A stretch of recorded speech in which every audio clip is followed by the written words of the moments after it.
ہم دیکھتے ہیں تو ان کا ایک خاص حیت، خاص لباس، ایک داڑھی، ایک خاص قسم کی جامہ زیبی آپ کی بظاہر بھی اس سے مختلف نظر آتی ہے، اور اعتراض یہ کیا گیا ہے کہ داڑھی ہمیشہ سے انبیاء کی ایک سنت رہی ہے، لیکن آپ داڑھی کو سنت نہیں مانتے۔ یہیں سے آغاز کر لیتے ہیں۔ بسم اللہ الرحمن الرحیم۔ آپ کی بڑی عنایت ہے کہ آپ یہ سوالات اس طرح میرے سامنے رکھ رہے ہیں۔ میں دین کا ایک طالب علم ہوں۔ میرے ساتھ مسئلہ یہ ہے کہ میں جب شعور تو نہ یہ صورتحال تھی کہ میں ایک مذہبی گھرانے میں پیدا ہوا ہوں، مجھے بہرحال کسی مدرسے میں تعلیم پانے کا موقع ملا ہے، میں وہاں سے نکلا ہوں، اب مجھے دین ہی کی بات کرنی ہے۔ میرا پس منظر یہ تھا کہ میں ایک ذمہ دار گھرانے سے تعلق رکھتا تھا۔ میرے گرامی قدر والد ایک صوفی بزرگ تھے۔ میں نے ابتدا میں وہی چیزیں پڑھیں جو بالعموم تصوف کی تعبیر کو بیان کرتی ہیں، وہی شاعری، وہی ادب، وہی رومی، وہی عطار، وہی ثنائی، انہی چیزوں میں میری پرورش ہوئی۔ میرے سامنے مذہب جب میں شعور کی عمر کو پہنچا تو ایک چیلنج کے طور پر آیا۔ میں جو کچھ مانتا ہوں کیا یہ درست ہے؟ میں جس قوم میں پیدا ہوا ہوں کیا اس کے نظریات کی کوئی وقت ہے؟ یہ جو چیزیں مجھ سے مذہبی اعتقاد سے منوائی جاتی ہیں یہ اپنے پیچھے کوئی استدلال رکھتی ہیں؟ تو میرے لیے یہ تحقیق کا موضوع بنا۔ اسی وجہ سے میں ہمیشہ یہ کہتا ہوں کہ ہمارے ملک میں بہت سے علماء ہیں، لوگ جائیں ان سے استفادہ کریں، میں سب کی بہت عزت کرتا ہوں۔ میں دین کا ایک طالب علم ہوں۔ میں جب کسی چیز کے بارے میں گفتگو کرتا ہوں تو اصل میں اپنے طالب علمانہ سفر کو دوسروں کے ساتھ شیئر کر رہا ہوتا ہوں۔ میں نے جس چیز کو سامنے رکھ کے کیا ہے، یعنی مجھے دین کو سمجھنا ہے۔ ایک دن مجھے اس دنیا سے رخصت ہونا ہے، قبر میرے لیے تیار کی جائے گی۔ اگر کوئی اس کائنات کا پروردگار ہے تو مجھے اس سے ملاقات کرنی ہے۔ اس لیے دین سب سے پہلے میرا مسئلہ ہے، نہ یہ میرا پیشہ ہے، نہ مجھ پر کوئی پابندی عائد ہوتی ہے کہ میں اس کو لوگوں کے سامنے بیان کروں۔ میرے لیے تو سب سے بڑا مسئلہ یہی تھا کہ میں کہاں کھڑا ہوں۔ میرے سامنے جتنے سوالات اس وقت تھے ان میں سے ایک ایک کو میں نے موضوع بنایا، ان کو دیانتداری کے ساتھ سمجھنے کی کوشش کی۔ اس معاملے میں جو کچھ ماضی میں کہا گیا تھا یہ صحیح کی کہ میں اس کو پڑھوں، اس کو سمجھوں۔ میری یہ خوش قسمتی تھی کہ میں بچپن ہی سے عربی زبان سے واقف تھا، میں فارسی زبان سے بھی واقف تھا۔ مسلمانوں کا جو کچھ علم ہے اس علم تک رسائی میں کوئی رکاوٹ نہیں تھی۔ تو میں نے ان میں سے ایک ایک چیز کو دلائل کی روشنی میں پرکھنے کی کوشش کی ہے، یعنی یہ جاننے کی صحیح کی ہے کہ اگر کوئی بات کہی جا رہی ہے، اگر کسی چیز کو دین کی حیثیت سے بیان کیا جا رہا ہے تو اس کی نوعیت کو متعین کروں۔ چنانچہ یہ جو داڑھی کے بارے میں آپ نے سوال کیا ہے اس میں بھی یہی چیز تھی۔ اس کی بنیاد کیا ہے؟ کیا دین کی حیثیت سے یہ چیز فی الواقع بیان کی گئی ہے؟ کیا یہ قرآن مجید میں ہے؟ کیا رسالت مآب صلی اللہ علیہ وسلم نے اس کو ایک سنت کے طور پر جاری کیا ہے؟ کیا روایتوں میں اس کا ذکر اس اعتبار سے ہوا ہے؟ تو یہ ساری چیزیں سامنے رکھ کر جب غور کیا جائے گا تو ایک طریقہ یہ ہے کہ علماء یہ کہتے ہیں یہ ایک رائج چیز ہے، چلی آ رہی ہے، سب لوگ اس کو ایسے ہی دیکھتے ہیں، ایک طریقہ یہ ہے۔ تو آدمی یہ اختیار کرنا چاہے یہ اس کی مرضی ہے، وہ اختیار کر لے۔ لیکن میں اپنے پس منظر کے لحاظ سے مجبور تھا کہ جس چیز کو میں دین کہہ رہا ہوں مجھے پہلے متعین طور پر واضح ہونا چاہیے کہ یہ فی الواقع دین ہے۔ تو میں نے جب دین کا مطالعہ شروع کیا اور دین کے پورے مشمولات کا جائزہ لیا، قرآن مجید کو دیکھا، سنت کو دیکھا، روایات کے ذخیرے کو دیکھا، تو میں اس نتیجے کے اوپر پہنچا کہ بہت سی چیزیں ایسی ہیں کہ جو روایات میں اس طرح بیان ہو گئی ہیں کہ اگر آپ ان کے اندر اتر کر یہ جاننے کی صحیح نہ کریں کہ یہ بات کہی کیا گئی ہے تو اس سے بالکل الٹا مدعا سامنے آ جاتا ہے۔ اچھا، اس کی بہت سی مثالیں میں دے سکتا ہوں کہ جہاں پر بات کچھ اور تھی، ایک پس منظر تھا جس میں وہ کہی گئی، متکلم کا منشا بالکل اور تھا، رسالت مآب صلی اللہ علیہ وسلم کسی اور کی طرف توجہ دلانا چاہ رہے تھے، لیکن لوگوں نے ان الفاظ کو جس طرح دیکھا اس سے ایک حکم اخذ کر لیا، ٹھیک، درا حالے کہ وہ رسالت مآب صلی اللہ علیہ وسلم کا منشا ہی نہیں تھا۔ اس میں ایک فرق پہلے واضح کر دوں، اور وہ یہ کہ ایک چیز ہے اللہ کی کتاب قرآن مجید۔ قرآن مجید کے ساتھ مسئلہ یہ ہے کہ یہاں نہ تو یہ ہوا ہے کہ اللہ تعالیٰ کی بات کو لوگوں نے اپنے فہم کے مطابق بیان کر دیا ہو، وہ اللہ تعالیٰ کے اپنے الفاظ میں ہم تک پہنچی ہے۔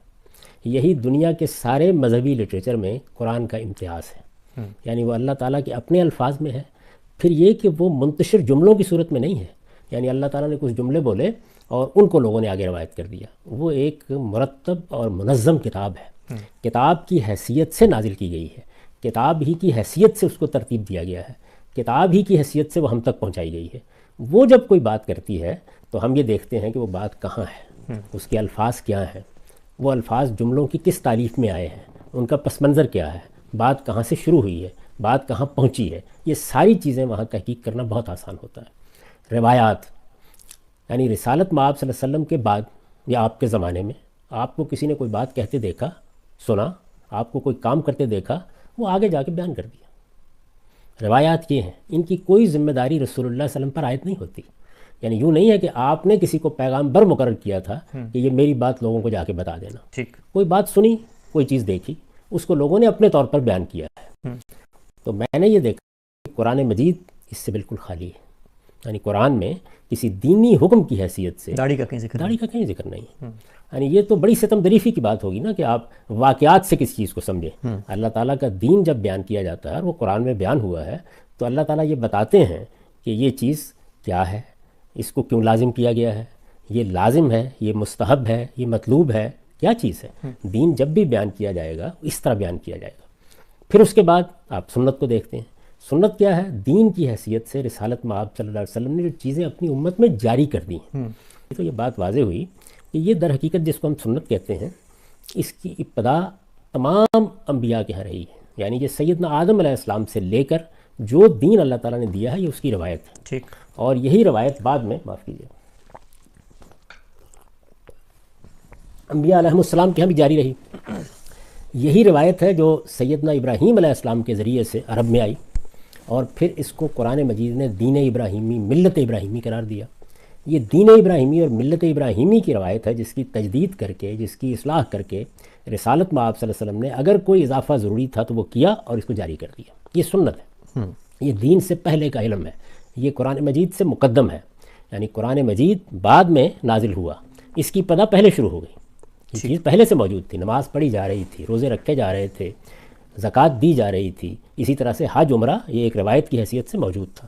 یہ ساری چیزیں جو ہیں یہ سنت کی حیثیت سے جاری تھیں۔ تو میں نے دیکھا کہ کیا ان میں یہ چیز موجود ہے، تو معلوم ہوا کہ وہاں بھی نہیں ہے۔ تو اب ایک بات کی رہ گئی، اور وہ یہ کہ روایات میں، یعنی رسول اللہ صلی اللہ علیہ وسلم سے سنی ہوئی باتوں میں یا آپ کے کسی عمل کو دیکھ کر کسی نے کوئی بات بیان کی ہے، تو یہ ساری بات اسی ذیل میں بیان ہوئی ہے جہاں ہوئی ہے۔ جب وہ بات بیان ہوئی ہے تو سیاق سباق کیا ہے، بات کس موقع پر کہی گئی ہے، کیسے کہی گئی ہے، اسے متعین کیا جائے گا نا۔ تو میں اس نتیجے پر پہنچا کہ رسول اللہ صلی اللہ علیہ وسلم جس وقت یہ بات فرما رہے ہیں کہ تم لوگ اپنی مونچھیں پست رکھو اور اپنی داڑھی بڑھاؤ، تو اس جملے کا مدعا کیا ہے، متکلم کے پیش نظر کیا بات ہے، یعنی آپ کیا فرما رہے ہیں۔ تو تمام روایات کو سامنے رکھ کر یہ بات واضح ہوئی کہ در حقیقت آپ ایک حیت یا ایک وضع پر تبصرہ کر رہے ہیں۔ ٹھیک، چونکہ پیغمبروں کی ہدایت میں یہ چیز کہ نہ آپ کے باطن میں تکبر کا کوئی شائبہ ہو، نہ آپ کی چال ڈھال میں، آپ کے انداز گفتگو میں، آپ کے رہن سہن کے طریقوں میں کوئی متکبرانہ چیز در آئے۔ تکبر بہت بڑا گناہ ہے۔ تو رسالت مآب صلی اللہ علیہ وسلم نے اس کے بعد دوسرے مذاہب پر تنقید کیا، قرآن نے بھی کی ہے۔ یعنی آدمی چلے کیسے، بولے کیسے۔ آپ دیکھیے قرآن نے بتایا کہ اپنی آواز کا خیال رکھو، اپنی چال ڈھال کا خیال رکھو، جب تم دوسروں کے ساتھ معاملہ کرتے ہو تو اس میں دیکھو تمہارا رویہ، تمہارا انداز، تمہارا اسلوب گفتگو متکبرانہ نہیں ہونا چاہیے۔ تو ایک وضع قطع سامنے آتی ہے کہ بعض لوگ آپ نے دیکھا ہوگا کہ اپنی مونچھیں بہت بڑھا لیتے ہیں اور چھوٹی داڑھی رکھتے ہیں۔ یہ اوباشوں کی سی وضع قطع ہے، آج بھی ہے، یہ آج بھی ہے۔ رسول اللہ صلی اللہ علیہ وسلم نے اس کو پسند نہیں فرمایا۔ تو جو پوری بات تھی وہ یہ کہی، یعنی داڑھی تو لوگ رکھتے تھے، ایک عام رواج تھا، اسی طرح مونچھیں بھی رکھتے تھے۔ اب اس میں جو چیز باعث تنقید بن گئی وہ مخصوص وضع تھی۔ تو حضور صلی اللہ علیہ وسلم نے اس وضع پر تنقید کی اور یہ بتایا کہ بھائی مونچھیں پست ہونی چاہیے، داڑھی کو بڑھانا چاہتے ہو تو بڑھا لو، داڑھی بڑھا لو، مونچھیں پست کرو۔ یعنی مخاطب جس وضع کو اختیار کیے ہوئے ہے اس کی غلطی آپ نے واضح کی۔ یہ ایسے ہی ہے کہ جیسے کوئی آدمی بال بکھرائے ہوئے سامنے آئے تو آپ یہ کہیں گے کہ بھائی اللہ تعالیٰ نے بال دیے ہیں تو بنا کر رکھو، سنوار کر رکھو۔ اس میں کسی چیز کے وجود پر استدلال نہیں کیا جا سکتا۔ تو میں نے جب یہ بات سمجھی اور اس کے بعد ایک دوسرا پہلو بھی سامنے آ گیا، اور وہ پہلو یہ تھا کہ دین کے پورے کنٹینٹ کا جب میں نے جائزہ لیا تو اندازہ ہوا کہ دین کا مقصد کیا ہے، تزکیہ۔ یعنی اللہ تعالیٰ نے اپنی اس اسکیم کے تحت کہ وہ اپنی جنت کے لیے لوگوں کا انتخاب کر رہا ہے، یہ معیار بنایا ہے کہ میں نفوس زکیہ کو، پاکیزہ نفوس کو انتخاب کروں گا۔ تو پاکیزگی کو سامنے رکھ کر دین میں تمام احکام دیے گئے۔ میں نے یہ دیکھا کہ وہ احکام تین طرح کے ہیں عبادات سے الگ۔ وہ کیا ہیں؟ یعنی بدن کی طہارت، خور و نوش کی طہارت، جو چیزیں ہم کھاتے پیتے ہیں، وہاں پر یہ قاعدہ بنا دیا گیا کہ طیبات کھائے جائیں گے، خبائث سے اجتناب کیا جائے گا۔ ٹھیک، اور اسی طرح سے اخلاقیات میں آپ معروف کو اپنائیں گے، منکر سے اجتناب کریں گے، تو گویا اخلاقی وجود کی طہارت، اس کو پاکیزہ بنانا یہ چیز ہے۔ اب یہ جب دین کا پورا کانٹینٹ ہے تو اس کے اندر کوئی چیز آگے بیٹھے گی تو وہ دین قرار پائے گی۔ تو تکبر ظاہر ہے کہ ایک اخلاقی نجاست ہے جس سے میرے باطن کو بھی پاک ہونا چاہیے، ظاہر کو بھی۔ تو پیغمبر یہ کریں گے کہ اگر کسی کی وضاقتہ میں، کسی کے لباس میں، کسی کے رہن سہن میں اس تکبر کا ظہور ہو رہا ہے تو اس پہ تنقید کریں۔ تو یہ ریلیشن بھی اس کے ساتھ واضح ہو گیا، یعنی یہ تعلق واضح ہو گیا، یہ دین کے کس حکم کو بیان کس حکم کو بیان کر رہی ہے۔ یعنی اللہ تعالیٰ نے جو ہمارے سامنے اخلاقی طہارت کے لیے ضروری چیزیں رکھی ہیں ان میں بہت بڑی چیز ہے یہ۔ آپ دیکھیے قرآن مجید کے الفاظ یہ ہیں کہ کوئی شخص جنت میں داخل نہیں ہو سکتا اگر وہ استکبار کا رویہ اختیار کرتا ہے، اونٹ سوئی کے ناکے میں داخل ہو سکتا ہے۔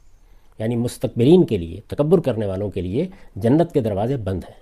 یہ بہت بڑی بات ہے۔ اب ظاہر ہے کہ یہ جو تکبر ہے، یہ سرکشی جو انسان کے اندر پائی جاتی ہے، یہ اپنی انا کی پرستش، یہ انسان کی وضاقتہ میں، زبان میں، اسلوب میں، بات میں، ہر چیز میں ظاہر ہوتی ہے۔ بالکل۔ تو اسی کو سامنے رکھ کر حضور نے یہ بات ارشاد فرمائی ہے۔ تو یہاں اب اختلاف کیا ہوا؟ اختلاف یہ ہوا کہ جو بات کہی گئی تھی میں اس کا انکار نہیں کر رہا، میں یہ بتانے کی کوشش کر رہا ہوں کہ وہ بات اصل میں تھی کیا، صحیح اور یہ حدیث میں ناگزیر ہے۔ اس کی وجہ کیا ہے؟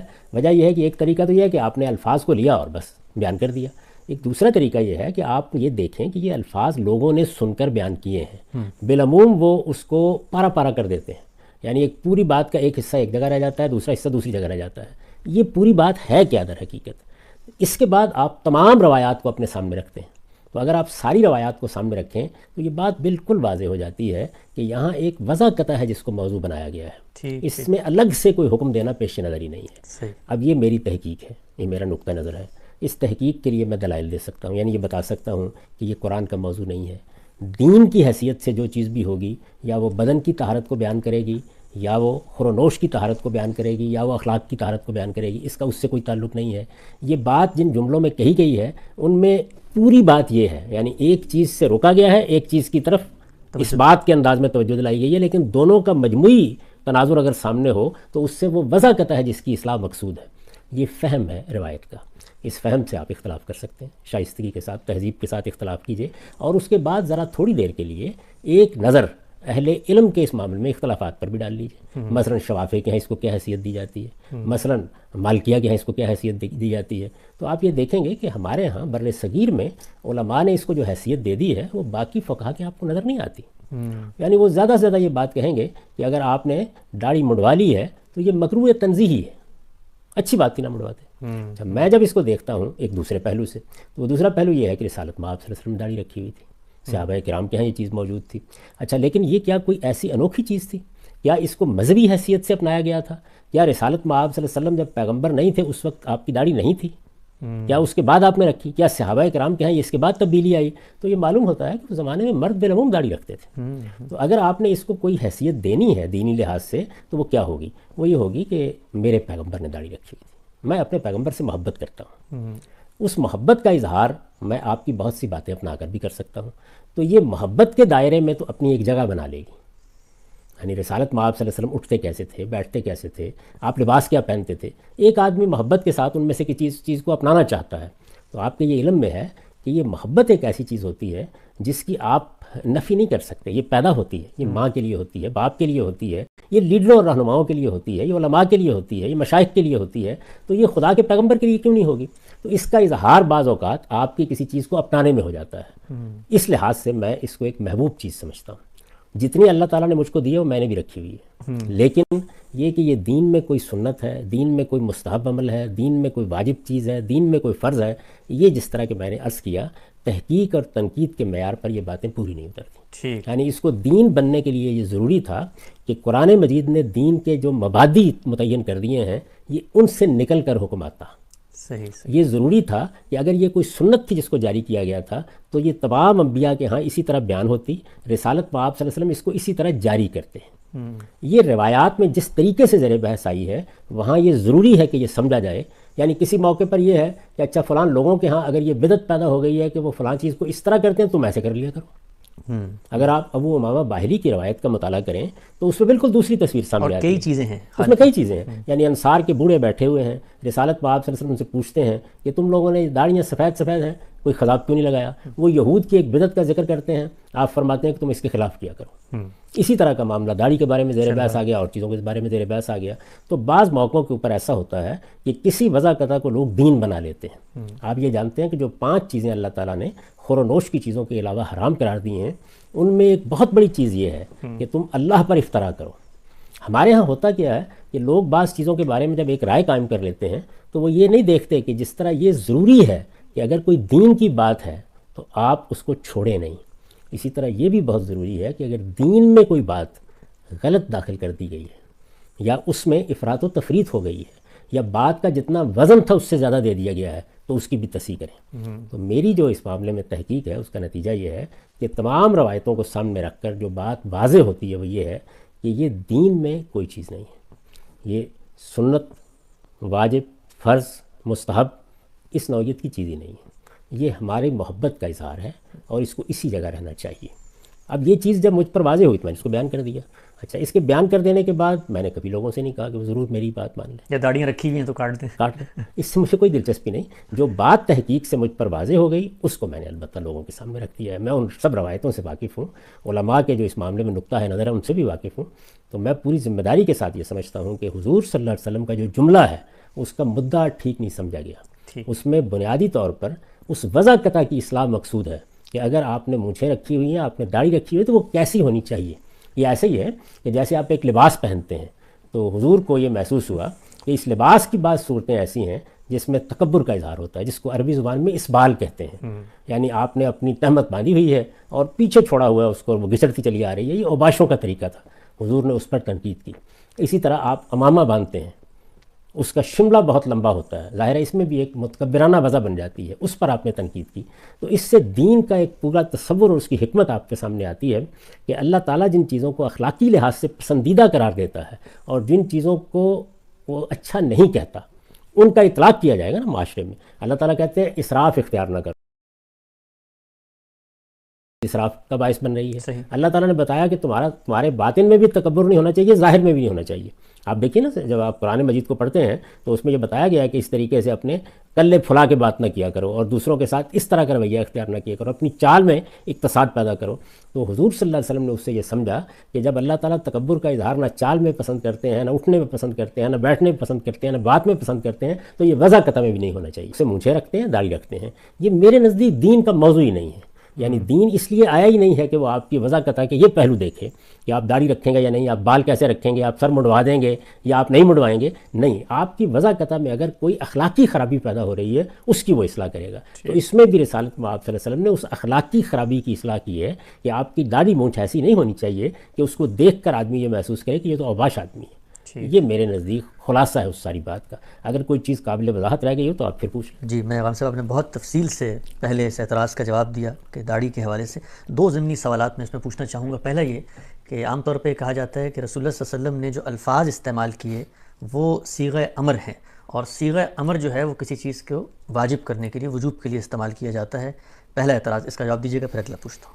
بھائی، صیغہ امر جو ہے وہ اگر قرآن مجید آپ پڑھیں یا عربی زبان سے آپ واقف ہیں یا دنیا کی بھی کسی زبان سے واقف ہیں تو یہ بات کہ وہ ہر حال میں وجوب کو ثابت کرے گا، یہ ٹھیک نہیں ہے۔ یعنی یہ اس کا سیاق سباق بتاتا ہے۔ یہاں جو میں نے یہ تعویل کی ہے، یہ بتایا ہے کہ یہ اصل میں اس جملے کا مدعا کیا ہے، بات کیا کہی گئی ہے، اور اس کے پیچھے اس اصول کی طرف توجہ دلائی ہے کہ آپ جو بات بھی سامنے آئے گی اس کو دین کے مجموعی نظام میں رکھ کے دیکھیں گے، اور سب سے پہلے یہ دیکھیں گے کہ قرآن مجید میں اس کی بنیادیں کیا ہیں۔ یعنی وہاں سے شروع ہوگا نا، دین کی کچھ بنیادیں ہیں جو واضح کر دی گئی ہیں، ان کے ساتھ ریلیٹ ہونا چاہیے ہر چیز کو۔ تو وہاں جب آپ سامنے رکھ کر دیکھتے ہیں تو میں بھی تو یہی کہہ رہا ہوں کہ اس میں ایک چیز کو واجب کیا گیا ہے، بلکہ میں تو یہ کہہ رہا ہوں اس میں واجب سے بھی آگے کی بات ہے، وہ یہ کہ آپ کی وضع قطع یہ نہیں ہونی چاہیے کہ آپ کی مونچھیں بڑی ہوئی ہیں اور داڑھی چھوٹی ہوئی۔ یعنی اگر تکبر کی وجہ سے مونچھیں بڑی کی ہیں اور داڑھی چھوٹی رکھی ہے تو جنت میں بھی نہیں جا سکتے پھر ہم، یعنی بہت بڑا جرم بن جائے گا نا۔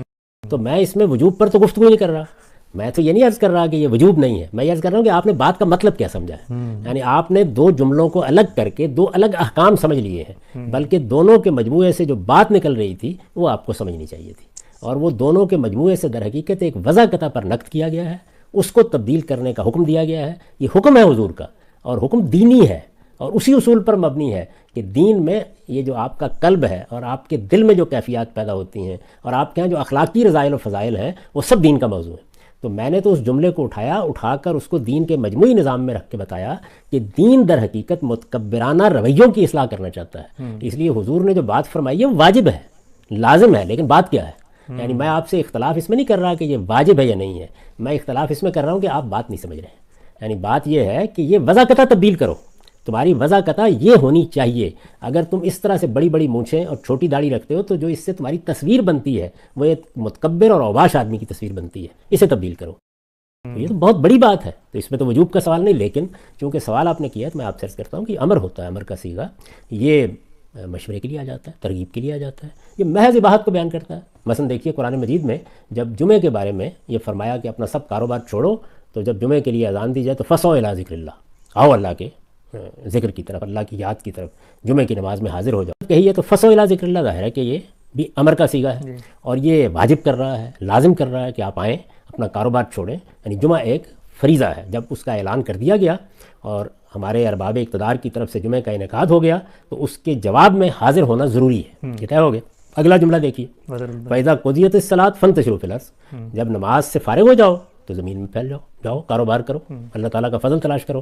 اب آپ یہ کہیں کہ اس کے بعد لازم ہے کہ آپ جا کے کاروبار پہ ضرور بیٹھیں، نہیں، بعض موقعوں کے اوپر امر جو ہے وہ محض ترغیب کو، مشورے کو، اباحت کو، کسی کام کے کرنے کے روا ہونے کو بیان کرتا ہے۔ کلو وشربو کئی جگہوں پہ کئی مقامات کے اوپر آیا کھاؤ پیو، مطلب یہ ہے کہ جائز ہے تمہارے لیے، تو یہ بات درست نہیں ہے۔ تاہم میں نے جو بات کہی ہے یا جو سمجھی ہے اس میں وجوب ہی سمجھا ہے۔ اصل میں میرے اور آپ کے بات کے فہم میں اختلاف ہے۔ آپ کہہ رہے ہیں کہ یہاں دو ایسی باتیں کہی گئی ہیں جو الگ الگ ہیں اپنی جگہ، مونچھیں چھوٹی کر دو، داڑھی کو بڑھا دو۔ میں یہ کہتا ہوں نہیں، تم نے جو وضع بنا رکھی ہے اپنی، بڑی مونچھیں اور چھوٹی داڑھی، یہ وضع ٹھیک نہیں ہے، اس وضع کو درست کرو۔ تمہاری مونچھیں چھوٹی ہونی چاہیے، بڑی ہوئی داڑھی ہونی چاہیے، اس سے جو وضع بنے گی وہ شریفانہ وضع بنے گی۔ تو یہ وضع ہے جس کی رسالت مآب صلی اللہ علیہ وسلم نے تعلیم دی ہے۔ اگر آپ نے یہ وضع بنائی نہیں رکھی ہوئی تو یہ حکم، یہ ہدایت آپ سے متعلق ہی نہیں ہے۔ بالکل ٹھیک ہے۔ اچھا ہم صاحب دوسرا ضمنی سوال اس پہ یہ ہے کہ لوگ عام طور پہ یہ کہتے ہیں کہ ایک زمانے تک آپ کی بھی وہی رائے تھی جو علماء کی رائے تھی کہ یہ داڑھی جو ہے انبیاء کی ہی سنت ہے اور اسی لحاظ سے مسلمان معاشرت میں لوگوں کو یہ رکھنی چاہیے۔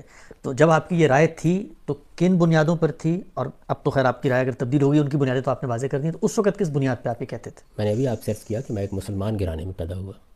اس مسلمان گھرانے میں پیدا ہونے کے بعد ظاہر ہے کہ میرا اگر دین کی طرف رجحان ہوگا تو سب سے پہلے میں اسی دین کو سمجھوں گا جو علماء بیان کرتے ہیں۔ میرے زمانے میں میرے قریب جو اہل علم ہوں گے، جن کی کتابیں میں پڑھوں گا، جو کچھ وہ کہیں گے اسی کو اختیار کروں گا نا۔ اب ایک صورت یہ ہے کہ آپ نے وہ پڑھ لیا، آپ نے وہ جان لیا، آپ اسی پر زندگی میں قائم رہے، دنیا سے رخصت ہو گئے۔ میں نے بدقسمت یہ فیصلہ کر لیا کہ نہیں، میں ایک ایک چیز کو جانچوں گا۔ اسی لیے میں اپنے کام کے بارے میں بھی ہمیشہ یہ کہتا ہوں کہ یہ مسلمانوں کے مذہبی فکر کی ریکنسٹرکشن کا کام ہے۔ یعنی مجھے یہ طے کرنا تھا کہ کیا جو کچھ بیان کیا گیا ہے میں اس کو قبول کر لوں یا میں اس سارے ذخیرے کا دوبارہ جائزہ لوں۔ تو یہ جائزہ لینے کا عمل ظاہر ہے کہ برسوں میں مکمل ہوا ہے۔ تو اس دوران میں کسی غار میں نہیں چلا گیا تھا، فارغ بھی نہیں بیٹھ گیا تھا، جو کچھ بھی دین تھا اس کو میں بیان بھی کرتا تھا، یعنی جو سمجھا تھا میں نے، اور اس دین پر عمل بھی کرتا تھا۔ جیسے جیسے کسی چیز کی غلطی واضح ہوتی چلی گئی میں نے اس کو بیان بھی کرنا شروع کر دیا اور لکھ بھی دیا۔ تو مجھے یہ بتائیے کہ اس سے مختلف کیا صورت ہوگی؟ اگر کل کو کوئی لوگ تحقیق کریں گے تو وہ بھی یہیں سے شروع کریں گے۔ آپ کے جو جلیل القدر ائمہ ہیں ان سب نے اپنی زندگی کی ابتدا یہیں سے کی، یعنی انہوں نے اپنے اساتذہ سے جو دین سیکھا، جس طرح پہلے علماء نے ان کو بتایا، انہوں نے وہاں سے زندگی شروع کی، اس کے بعد تحقیق کا عمل جاری ہوا۔ اگر ایسا نہ ہوتا تو مجھے یہ بتائیے کہ یہ امام شافعی جو امام مالک کے بھی شاگرد ہیں اور امام محمد کے بھی شاگرد ہیں، اس کے بعد وہ مکے میں تھے تو ان کی اور آراء تھیں، وہ جب بغداد میں آئے تو ان کی اور آراء تھیں، وہ مصر میں گئے تو اور آراء تھیں۔ یہ کیوں ہوا؟ اس لیے کہ ایک زندہ انسان کی طرح وہ لوگ تحقیق کرتے تھے۔ ہم نے اس کا دروازہ بند کر رکھا ہوا ہے۔ ہمارے علماء نے یہ اصول اختیار کر لیا ہے کہ جو کچھ ہم نے اپنے بزرگوں سے سنا ہے، اپنے اکابر سے سنا ہے، اس کو ہم چیلنج نہیں کریں گے۔ تو میں تو یہ کہتا ہوں کہ میں نے یہ کام کیا ہے اور میرے نزدیک یہ دور حاضر کی ناگزیر ضرورت ہے۔ یعنی اس وقت آپ جس دنیا میں جی رہے ہیں اس میں یہ لازم تھا کہ انسانی فہم کا جائزہ لیا جائے۔ دیکھیے ایک چیز ہے اللہ کا دین اور ایک دوسری چیز یہ ہے کہ انسانوں نے اس دین کو کیسے سمجھا۔ تو قرآن مجید کی کوئی آیت ہے کس طرح سمجھی، غور کریں گے۔ اگر سنت کا کوئی فہم ہے تو اس کو بھی دوبارہ دیکھیں گے۔ اسی طرح کا معاملہ روایات میں ہوگا، یعنی ایک ایک چیز کو دوبارہ دیکھا جائے گا کہ وہ دلیل کی بنیاد کے اوپر قابل قبول ہے یا نہیں ہے۔ تو یہ کام چونکہ میں نے کیا ہے اور یہ ایک دن میں نہیں ہو گیا، اس میں برسوں لگے ہیں۔ اس میں میری بہت سی ایسی چیزیں ہیں کہ جو آپ ماضی میں جا کے دیکھیں گے تو وہ وہی تھیں جو عام طور پر اہل علم بیان کرتے ہیں. جب اس کی غلطی مجھ پر متعین ہو کے واضح ہو گئی تو پھر میں نے اس کو لکھ دیا. اب تو آپ جانتے ہیں کہ 2007 میں میری کتاب میزان شائع ہوئی ہے. اس میں نے پورے دین کو اپنی تحقیق کے مطابق بیان کیا ہے. پھر ایک مرتبہ پوری کتاب پر نظر ثانی کی ہے اور اس کا پھر نظر ثانی شدہ ایڈیشن شائع ہوا ہے. اگر آپ غور کر کے دیکھیں تو خود اپنی تحقیقات پر نظر ثانی کرتے ہوئے میں نے بہت سی چیزوں میں تبدیلیاں کی. تو یہ عمل جس جگہ بھی کسی قوم میں ہوگا وہاں یہی صورتحال پیدا ہو جائے گی. اگر آپ یہ طے کر لیں کہ آپ کو غور نہیں کرنا، جو کچھ آپ کو اپنے آبا سے ملا ہے اسی کو مانتے رہنا ہے، تو پھر ظاہر ہے کہ کوئی تبدیلی بھی نہیں آئے گی. ٹھیک. اچھا ہم سب ایک اور سوال جو داڑھی ہی کے ضمن میں سامنے آتا ہے وہ یہ کہ جس وقت ہم یہ کہتے ہیں کہ آپ نے فرمایا کہ رسول اللہ صلی اللہ علیہ وسلم سے محبت، ان سے اپنے تعلق کے اظہار کا ایک نمونہ ہے کہ آدمی داڑھی رکھے، تو کیا آپ یہ کہتے ہیں کہ جو لوگ دین کا کام کرتے ہیں، اللہ اس کے رسول کی بات بتاتے ہیں، تو پھر ان کو تو بدرجہ عتم اس کو اپنانا چاہیے؟ یعنی پھر ان کے لیے کیا جو دین کی بات کرے اور داڑھی نہ رکھے تو اس کے بارے میں پھر آپ کی کیا رائے ہے؟ دیکھیے یہ دین سے تو اس کا کوئی تعلق ہے ہی نہیں. ایک چیز جب محبت کا اظہار ہے تو محبت کے اظہار کے اسالیب مختلف ہوتے ہیں. ممکن ہے کہ کوئی آدمی آپ کے لباس کو اپنا لے، ممکن ہے کوئی آدمی محض آپ کے لب و لہجے کو اپنے لیے ایک اسوہ قرار دے، ممکن ہے کوئی اور شخص کسی اور چیز کو اپنے لیے قابل تقلید سمجھے. میں ان چیزوں کی بات کر رہا ہوں جن کا تعلق دین سے نہیں ہے، کیونکہ اس میں آپ کے پاس یہ انتخاب ہوتا ہے.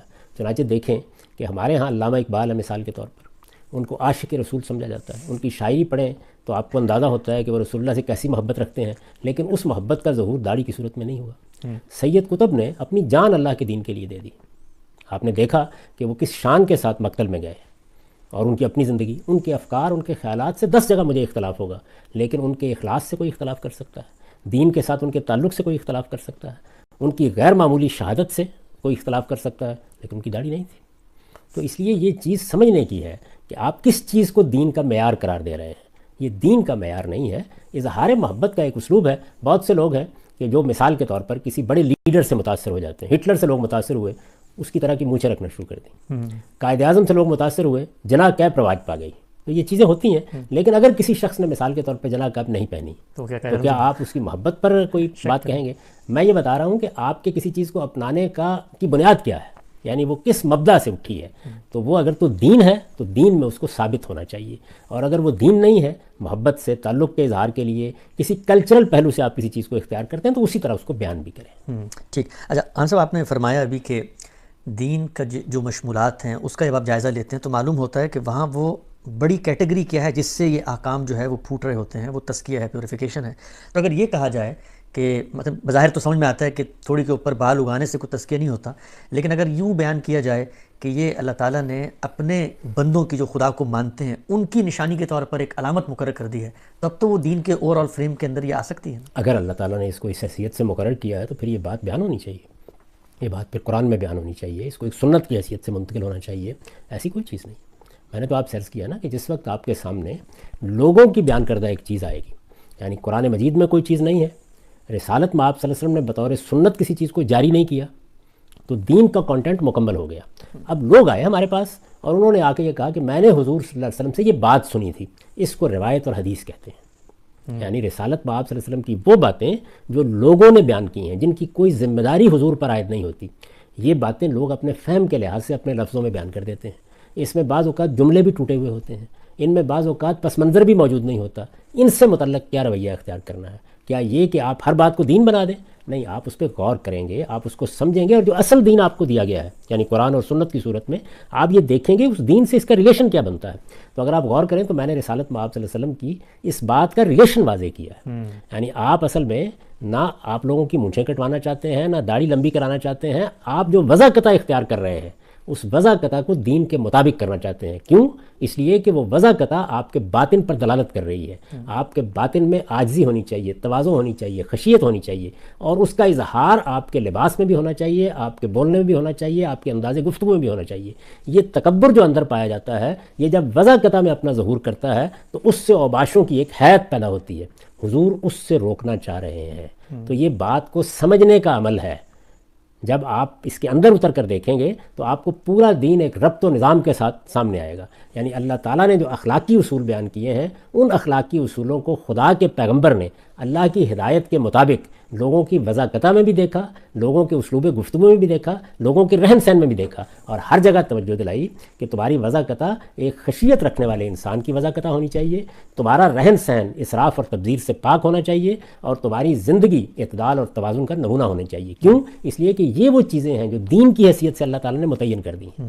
تو میں اس بات کو بیان ہی قبول کر رہا ہوں، لیکن یہ بتا رہا ہوں کہ بات اصل میں ہے کیا، وہ بات وہ نہیں ہے جو آپ سمجھیں، وہ بات یہ ہے۔ ٹھیک، اچھا ہم صاحب ایک پہلو آپ کی اس پوری جو آپ کا بیان ہے وہ یہ سامنے آتا ہے کہ مان لیا ہو سکتا ہے یہ بات جو آپ بیان کر رہے ہیں ٹھیک ہو، ایسے ہی ہو، لیکن لوگ یہ پوچھتے ہیں کہ کیا یہی بات صحابہ اکرام نے بھی سمجھی تھی؟ یعنی داڑھی کی اس روایت سے جو نقطہ نظر آپ نے سمجھا، سیاق سباق جن کے سامنے یہ پیش آئی تھی، کیا وہ بھی اس کو ایسے ہی سمجھتے تھے؟ کیونکہ ہمیں دیکھتے ہیں کہ وہاں تو یہ چیز زیر بحث ہی نہیں ہے کہ رکھنی ہو تو بڑی رکھیں اور مجھے چھوٹی کریں، وہاں تو سب ہی رکھ رہے ہیں۔ اور پھر بعض لوگ یہ کہتے ہیں کہ مثلا فقہا کے ہاں کہ سزاؤں کے طور پر داڑھی کو سزا کے طور پر منڈوانے کی بھی بات کی گئی، تو ہمارے فقہا اور باقی جو امت کے علماء ہیں انہوں نے اس بات کو کیا ایسے ہی سمجھا، اور اگر ایسے نہیں سمجھا تو کیا وجہ ہے اس کی؟ میں نے تو آپ سے عرض کیا ہے کہ دیکھیے، اگر یہ بات صحابہ کرام میں اس طرح سے زیر بحث آتی، رسالت مآب صلی اللہ علیہ وسلم اسے دین کی حیثیت سے زیر بحث لاتے، تو پھر تو یہ ایک سنت کی حیثیت سے جاری کی جاتی، یہ وہاں زیر بحث ہی نہیں ہے، بہت بعد میں آئی۔ فقہا کے بارے میں نے آپ سے عرض کر دیا کہ شوافی کا نقطہ نظر اس میں بہت مختلف ہے، احناف کا بہت مختلف ہے۔ آپ یہ دیکھتے ہیں کہ اسی کا ظہور ہوتا ہے کہ آپ مصر میں جائیں، آپ مراکش میں جائیں، آپ کو نماز پڑھانے والے ائمہ جو مسجد میں مقرر کیے گئے ہیں وہ بھی نظر آ جائیں گے جن کی داڑھی نہیں ہے۔ بہت سی دنیا کی قومیں ایسی ہیں جن کے ہاں داڑھی اگتی نہیں، ملیشیا میں آپ نے دیکھا بڑے بڑے علماء کی نہیں ہے۔ کیوں نہیں ہے؟ اس لیے کہ اس طرح اگتی نہیں داڑھی جس طریقے سے ہمارے ہاں ہے۔ تو ایک ایسی چیز کو دین کیوں بنایا جاتا جس کے معاملے میں خود اللہ تعالیٰ نے یہ تفریق رکھی ہوئی ہے؟ یہ دین نہیں ہے، بلکہ ایک وضاقتہ ہے جو آپ نے لوگوں کی دیکھی، اس کی اصلاح فرمائی۔ یہ دیکھیے، یہ وضاقتہ آپ کے بالوں میں اگر آئے گی، آپ کے لباس میں آئے گی، یعنی کوئی متکبرانہ وضاقتہ آپ اختیار کریں گے تو اس سے آپ کو توجہ دلا کے روکا جائے گا۔